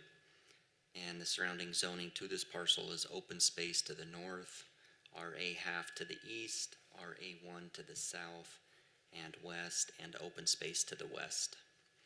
The purpose of this request is to develop the property into a residential development with the minimum lot size being 1/2 acre. The Planning Commission did review this request and unanimously recommended approval of Z-26-11, and that was based on the findings stated in the report. That concludes staff report. I'm happy to answer any questions you may have at this time. I'll make note that the public hearing on these ordinances took place at the Planning Commission level. Council, any questions for staff on this item? Ready for a motion if you are. If we're ready for motion, Councilman Ivy? Yes, I'd like to make a motion to approve an ordinance zone change Z-26-11 from open space to RA 1/2 located at 2335 East Washington Dam Road, Virgin River. You've heard the motion by Councilman Ivy. Is there a second? Second. Second by Councilman Belliston. We'll go roll call, beginning with Councilmember Henderson. Coates. Aye. Ivy. Aye. Casperson. Aye. Belliston. Aye. That is approved. Item 7A unanimously 5-0. Next, item 7B is another ordinance. This is consideration to approve an ordinance amending City Code Title 8-1-6 Fire Code to adopt the wildland urban interface. Council, we heard Chief Evans during the workshop session. Are there any additional questions or discussion that I can invite the chief to come back for it if you'd like? Seeing none, I'll turn to the council for further discussion and or a motion on this item. I'll make a motion to approve an ordinance amending City Code Title 8-1-6 Fire Code to adopt the wildland urban interface. You've heard the motion by Councilman Casperson. Is there a second? Second. Second by Councilman Coates. We'll go roll call, beginning with Councilmember Coates. Aye. Ivy. Aye. Casperson. Aye. Belliston. Henderson. Item 7B is approved unanimously, 5-0. Next section on the agenda is resolutions. Item 8A is consideration to approve a resolution adopting the Washington City 2026-2027 fiscal year budget. As I understand, Brian Brown is out of town, so I'll turn to City Manager Jeremy Redd. Thank you, Mayor. Brian is sad he's not here tonight. This is his favorite night of the year. Besides the night he gets to talk about the audit, this is exciting stuff for him. One But shining moment. he had a vacation planned, and this item was supposed to come up last week, but because we canceled our meeting, it got pushed to this month. Adopting the budget is always exciting. Starts, early in the year, January-ish, with the city council going through their priorities and all the department heads, and we've gone through the process. We held a budget hearing on May 13th, produced the budget back in March, the tentative budget, we adopted that. This is the final step to adopt the budget. So my recommendation is to adopt the fiscal year 2027 budget in the total amount of $136,614,925, which I will note is about $2.5 million less than last year's budget. Thank you, Jeremy. Questions for the City Manager? Yeah, just real quick, what's statutorily, when does it have to be approved? Has to be approved before the end of June, unless you're doing truth and taxation to raise taxes, then you have a couple of extra months to go through that process. But by statute, it has to be approved by the end of June. I think the budget's gone down the last 3 years, hasn't it? At least 2 of the last 3 that I remember, but a lot of that is based on the projects we're doing kind of fluctuate up and down, but I think it's also good to note that the city is always looking for ways to be more efficient with our funds where we can. And I think that's what's a compliment, my personal comment to our staff is that Mayor Staley says, Washington way, we find ways to do things with less, but yet we achieve the high water marks that other cities do by spending more. For a lot of you that are listening at home and here, a lot of this work was done long before this meeting. We visited with department heads. We've listened, we've investigated, we've reached back out. And, I just wanted to share just my compliments to the city. I'm very proud of the fact that our staff honors the taxpayers' money and that they spend it with wisdom in a way that directly benefits them as being our residents, and I think we do a good job of that. So, Mayor, it was a very good experience this year through the budget. Every department head was wonderful, made time, answered questions, or got back to me. Councilman Ivey, I think it's fair to say that it's been out to the public in full for the last month. Exactly. Yeah. Right, for people to review before we even come to this point to look at it Good point, and adopt it, Councilman. right? So, I think at least 6 weeks, because we had it out a month before we adopted the tentative budget, so it's been out there quite a while. right. And we've had the public hearing. Really good points. Thank you, Councilman Ivy. I think this elected body would echo those sentiments and express our appreciation to the staff and the department heads and those boots on the ground that work really hard. Additional comments, discussion on this before we get this budget approved with weeks to spare. Head of the game, Rusty, as usual. Mayor, I'm happy to make a motion if you're ready for one. Yes, Councilman. Mayor, I'll make a motion that we approve a resolution adopting the Washington City 2026-2027 fiscal year budget. In the amount of? In the amount of $136,614,925. You've heard the motion by Councilman Belliston. Is there a second? Second. I have a second by Councilman Coates. Roll call vote, beginning with Councilmember Ivy. Aye. Casperson. Aye. Belliston. Henderson. Aye. Coates. Aye. That is approved unanimously on a vote of 5-0.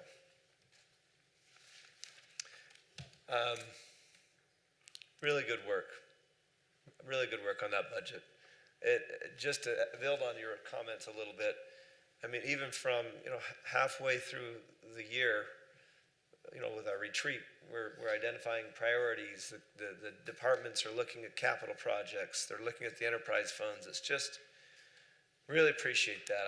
I know that I heard some feedback from another individual, another elected individual that indicated that they felt like Washington City was the best managed and best run city in the county, and we didn't disagree one bit, did we, Jordan? We didn't disagree.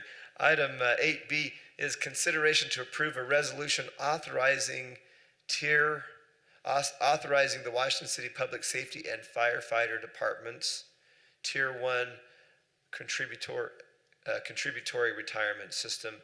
Jeremy Red will present to the council. Thank you, Mayor. This will look familiar because we have passed one of these pretty much every year since you've been sitting on the council.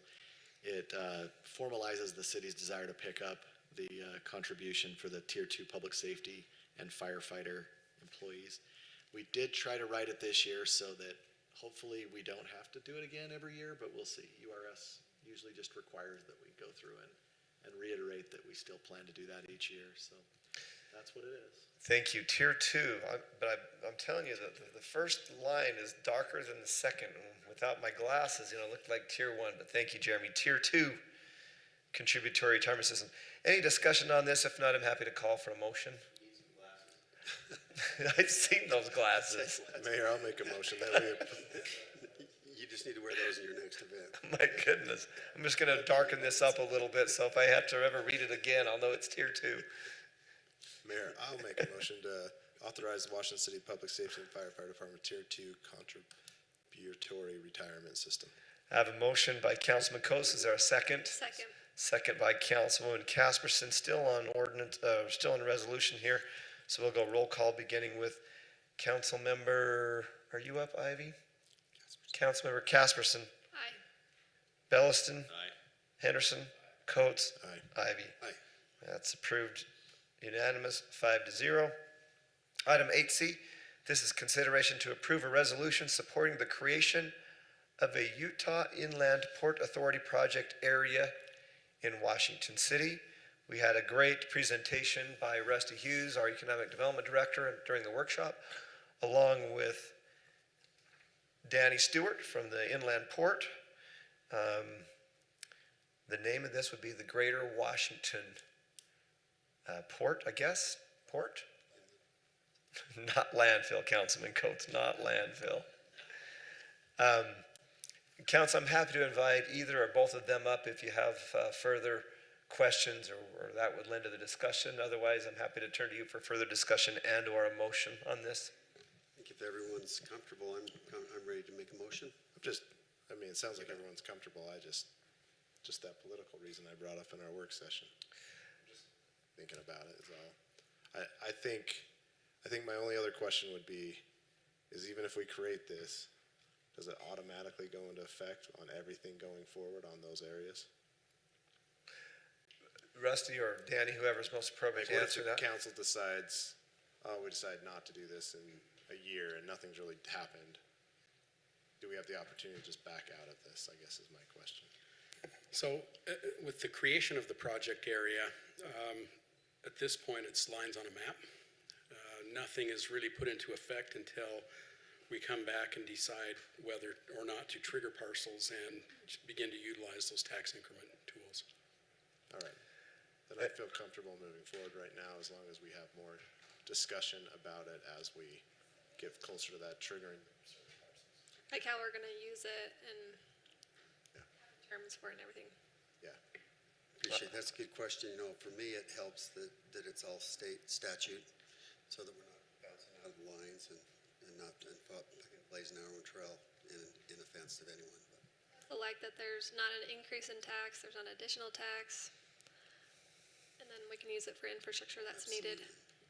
Yeah, that's a key point, Councilman, the infrastructure for the project itself. So those dollars go back into the project to bring those out of the ground. Well said. Further discussion on this. And I think if we're doing our jobs right, working with the other taxing entities, I think good coordination, communication can work through that. But your points are well taken, Councilman. Councilmember Ivy. Mayor, make a motion to approve a resolution supporting the creation of a Utah Inland Port Authority project in Washington City. You've heard the motion by Councilman Ivy to approve the Utah Inland Port Authority project area in Washington City. There's a second by Councilman Belliston. Let's go roll call, beginning with Councilmember Casperson. Ivy. Aye. Coates. Aye. Henderson. Aye. Belliston. That's approved unanimously. Thank you very much. Item 8D, consideration to approve a resolution of First Amendment to Site Plan and Supplemental Agreement Addendum to Stuckey Farm PCD. The applicant is Alea, and I'll turn to staff for their report on this, and before we invite the applicant's representative to come forward. Thank you, Mayor. I'm gonna do a poor imitation of our city attorney, but I'll read some of his language and then you'll ask me what it means because it's written in legalese. But this amendment that Stuckey Farms PCD establishes a framework for the potential future exchange of the designated public park parcel. So essentially, if they are able to find a piece that is suitable to exchange, we're discussing that that's an option, that they could make that request, subject to the conditions and city approval. It also provides procedures for dedication of the fire station parcel and identifies an alternative location within the development if clear title to the originally designated parcel cannot be obtained within the time frame. So if you remember, that parcel had sort of a cloud over the title. I wouldn't say a cloud, but like a first right of refusal. And so they need to continue to clear that up. But essentially, the trigger time has come for them to turn those parcels over to continue with the PCD. And in order to do that, they're happy to do that, but they wanted a few considerations. Maybe the council would look at those things. One of those being they need to clear that title, and if they can't, they have another piece that they would swap for us. And then the park piece, if they find a suitable piece to trade in the future, they would like us to consider that. So Jeremy, my understanding is they've already transferred the property to us. I believe that's correct, yes. Okay. Yeah, they wanted to do that so they could continue on with their development. Jeremy, what's the timeline for a fire station in that area? I know it's years out, but do we have just kind of an idea, and does that line up with what the timeline is to clear this up? Yeah, I don't have any concern about that. It gives 24 months, and that should be plenty of time. We don't, even in the best case scenario, I don't see us being ready to do that within 24 months. So I think that's no problem. Same thing with really the piece that's designated for a park. We're working on our parks master plan right now, but I don't see that that's going to happen within the next 2 years. So staff doesn't have any concern with moving forward with this addendum. Any additional questions for staff? Would the applicant's representative? I have questions, but I'd like to hear from the applicant's rep first. Mr. Anderson, if you'll come forward and just state your name and share what you'd like for us to know. I'm Tim Anderson. I'm a lawyer with the Curtin McConkie, and I represent Stuckey Farms. And it actually was so well stated by Councilman Red that I really don't have much to add. Thad usually does a really good job, but I think he's got a pretty good substitute. So I'd be glad to answer any questions, but it was very well stated. I think Councilman Coates had a question. I don't have any questions for him. It's more for the council and Mr. Red. Sorry. Can I have like a honorary law degree or something for doing this? They sell those online. I feel like the mayor could give me one. I have a vacant office. Okay. What's your question, sir? If you'll just stay close, Mr. Anderson, I'll let Councilman Member Coates ask some questions and have some discussion. So my question, and I just don't understand why we're doing this agreement. Because in this document, there's no lands that are been identified for a future park or future fire station. And I think we're always open to trading for land that's just as good. So I don't understand why we're even doing this agreement. The lands have been transferred to us. We're always open to different lands. And we can discuss that when those lands get identified, and we can discuss if this is better for us or in the future. I just don't understand why we're agreeing to this, because then I feel like it takes more control away from the property that we've already agreed to. When they got their approvals for their additional density and all that, So that's where I'm struggling, is I just don't think we need this, because when the lands have been identified, then come talk to us and we'll go that route then. That's just where I'm standing, is I just feel like this is tying us tighter than we need to. I think that's a reasonable question and probably a reasonable comment. I would say there's probably two reasons. Number one, it does give that 24-month time frame. So the city wouldn't have to do this, certainly. We could say no, but it gives them a little bit of assurance that we won't do anything within 24 months to give them time to do some things on their end. And then the second reason is just because simply they asked for an amendment and they wanted your consideration on whether you'd give them these assurances. And again, a lot of it is when we talk about they have to meet the specified conditions and city approval. So you're right, anybody could bring us property and ask us to trade or do things, but I think the biggest thing is it kind of holds us for 24 months. Well, I'm going to say right now, the first 24 months, we just approved the budget, and we have no budget to do anything with this anyway, so there's a year. Yeah. And within a year, hopefully they have it identified, and we start negotiating next year. That's where I'm just like, I just don't see the point in this. I think it holds us more than what we need to. But Tim may have some more insight that I don't have. If I could just respond to that. I think the thing is that if they really do have to go to considerable effort to acquire this additional property to substitute for the park. Because the park now is owned by the city, the parkland is owned by the city, but they sort of have the right to get it back if they can acquire the additional suitable land, which we understand could be suitable if they can get it. But it's not something they really want to go to an effort to get if it just isn't, if they can't. And so it's a lot of effort, a lot of expense. They're willing to, in effect, bet on themselves. They can do it within 2 years, and if they can't, then they don't succeed. So that's really the main reason. And I can understand that, but I also am like, we already agreed upon this less than a year ago, and if they want to go trade for some additional lands that's in the general area, or buy additional lands and swap us, we'll always entertain it. But what I'm saying is within the next 2 years, I don't see us funding anything to build that park unless Stuckey or Alea decides that we meet our obligations to our original contract and they want us to start. I don't think we're gonna do that. I'm just struggling with, one, I don't know where the location is that they're proposing. There's always additional costs that go with, like, what if it's some weird land at middle of nowhere? I don't know. Like, I don't know. It just No, is. it has to be suitable to the city. If we can't acquire what the city would be interested in having, then we I just don't think survive it's- that test either. So they have to do some pretty good work to get it to meet this. And I think that's their risk, because it sounds to me like they want to move the park so that they can develop where the park is, so they Yes. can get more development. So it's worth the investment if that's what they want to do to get that. And there can be discussions on preliminary locations with minimal costs if they can acquire those lands. Yeah. Like, I mean, there's going to be some cost no matter what they do if they want to transfer the land. I just don't see why this is, in the benefit of the city, I don't see that this agreement works, but me as a council member, I'm open to discussion to talk about that, but I don't think an agreement is necessary. The other thing in the agreement that I think does really benefit the city, at least that part, is that we now have title to a piece of property that has an issue with it, that has a right of first refusal on it. And so this also identifies they have 24 months to get that removed, or else we will take this other piece in exchange. So, But didn't we already have that in the agreement, that they had to clear the title? So they still need to do that anyways. this puts a time frame now on that. So the original agreement didn't have a time frame for them to have to turn it over to us. It was when they got adjacent to it with development, which that time has now come. And so we essentially are giving them now 2 years to get that issue cleared up with the title.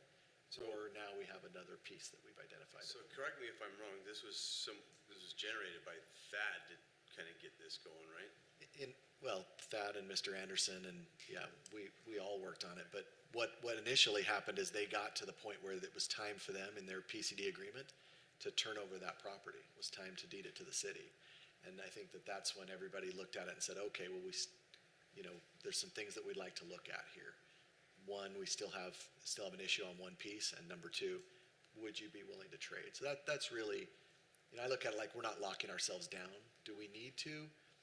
you could say no, and they could go out and do it on their own, but I think it's a good faith effort to work with the developer. It probably doesn't harm the city by doing it. Councilman Coates, I mean, I don't see a whole lot of harm in doing it, and I can certainly see from their point of view, they have some assurance that they can do it, especially knowing what I know about dealing with the state trust. And I've dealt with them too. I understand Oh, yeah. the difficulties, right? Like, I understand there's time. I'm just saying, I don't think this is a benefit to the city.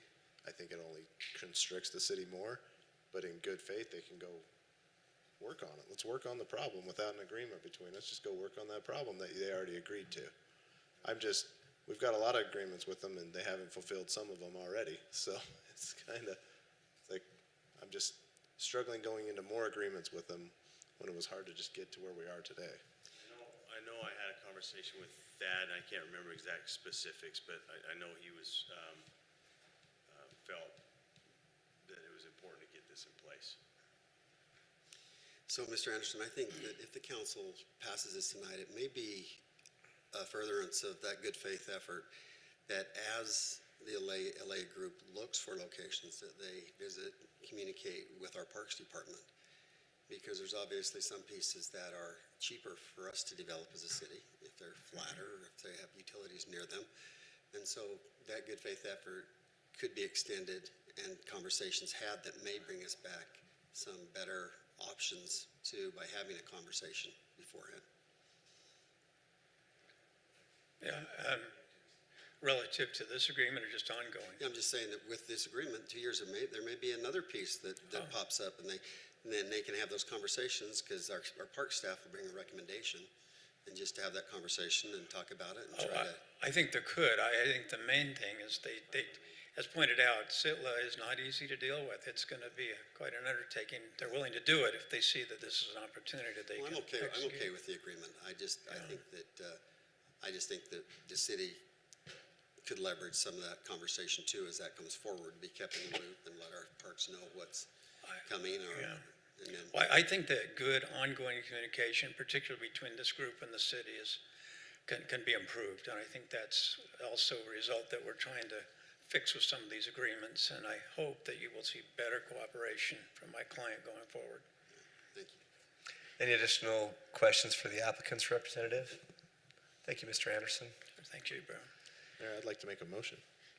Go ahead.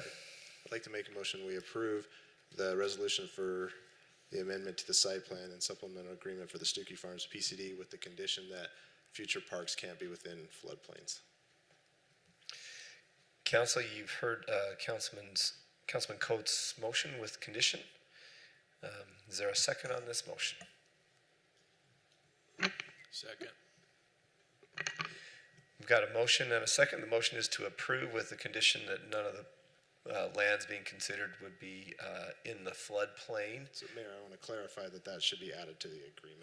That would be added to the agreement. We've got a motion and a second. We're going to go roll call vote on this, beginning with Councilmember Ivy. Thanks, Mayor. And take the time you need.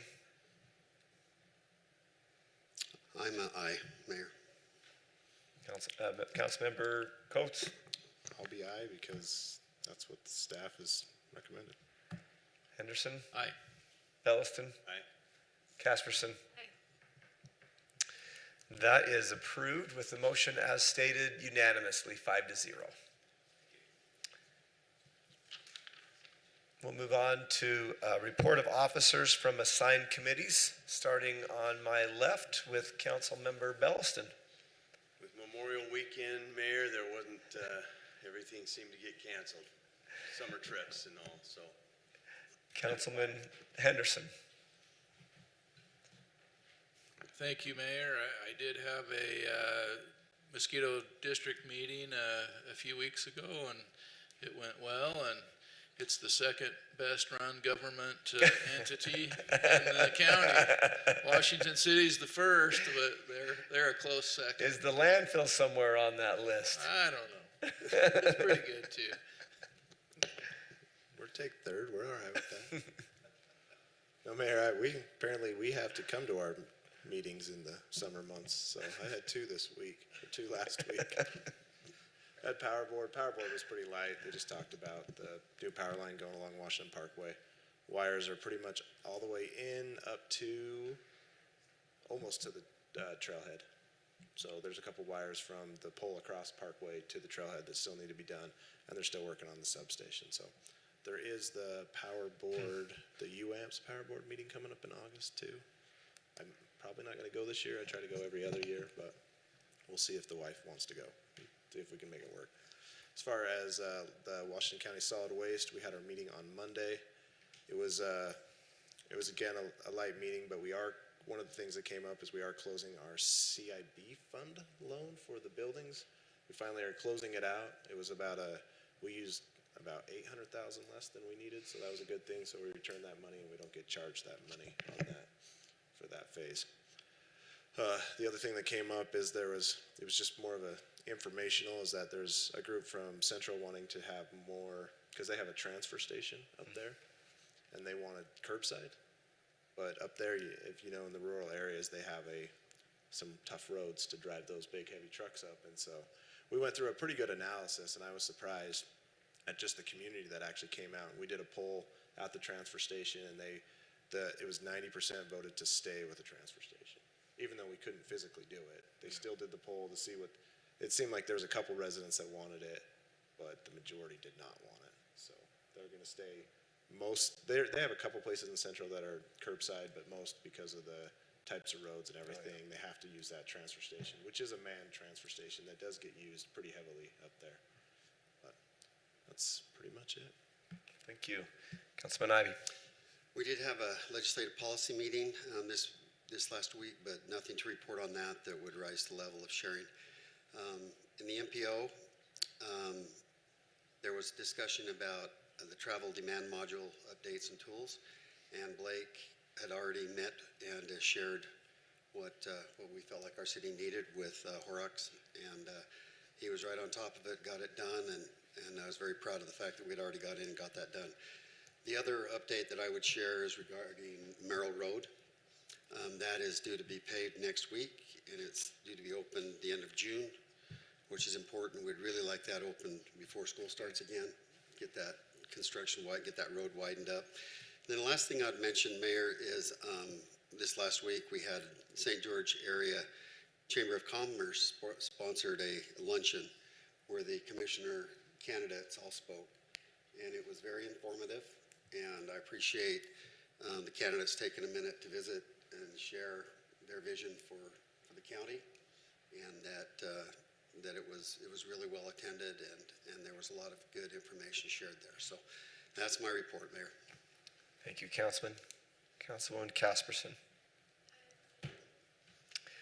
And neither do I. We'll move along to City Manager report.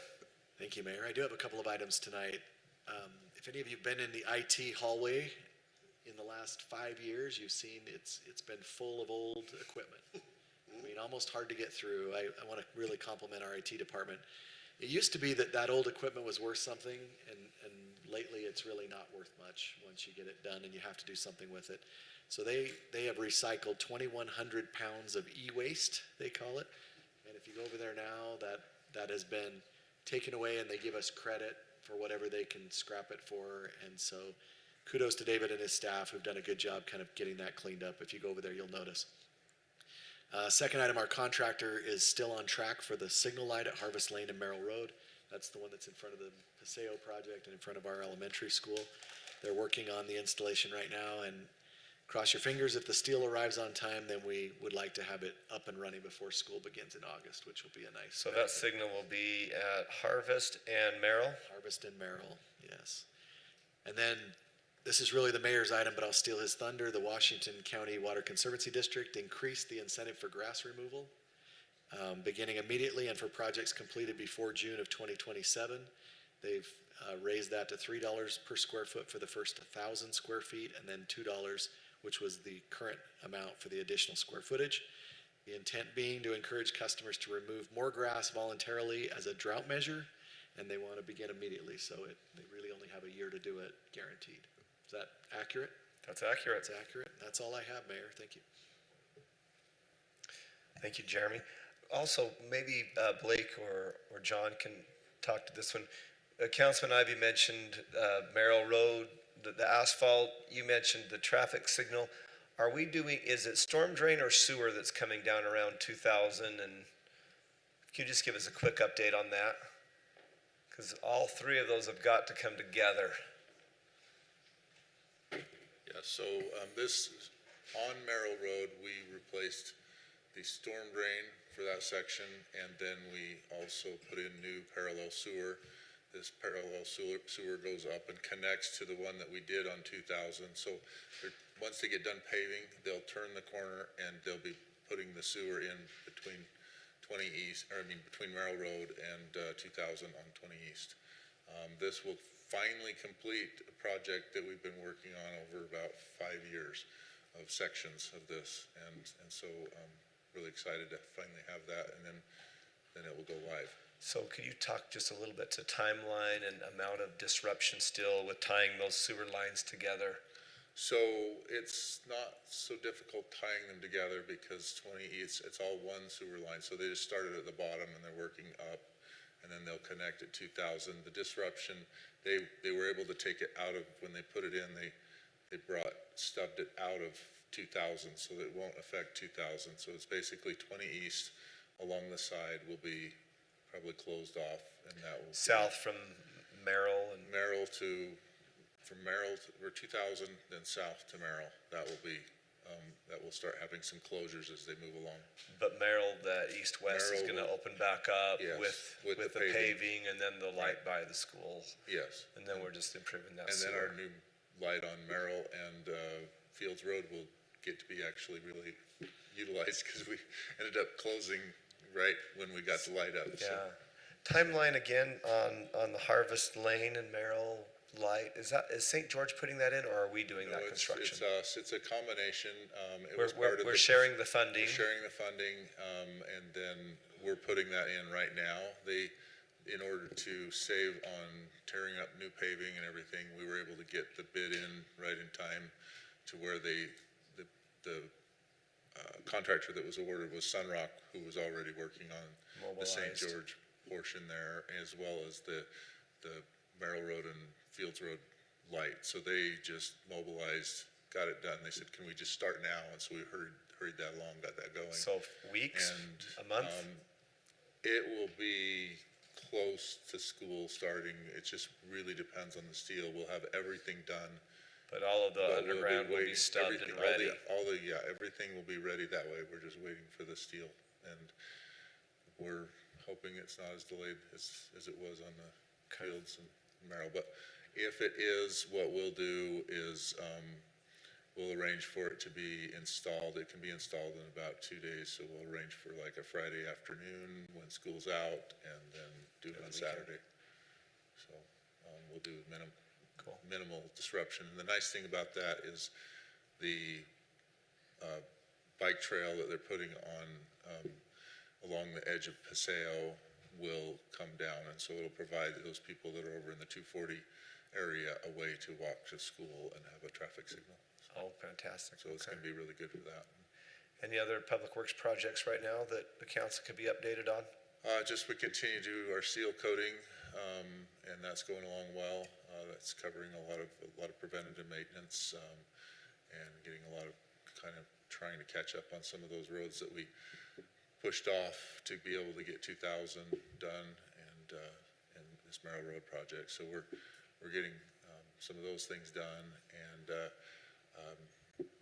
just kind of try to wrap up this capital projects for this year, and then we've got plenty for next year. A lot of signals this next year, so I think we have 5 signals on the docket, and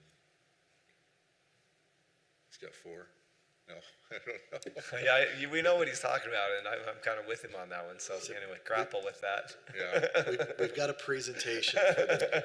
Got a presentation for the next meeting, so don't get ahead of us. Get ahead of us.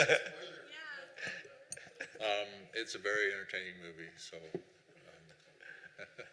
Thanks, Blake. Okay, thanks. Anything else, Jeremy? We do not have need for closed session, so council, I will turn to you for a motion to adjourn. So moved. Second. Motion by Councilman Coates, second by Councilman Belliston. All in favor? Aye. We are adjourned with a unanimous vote. Have a nice rest of your evening.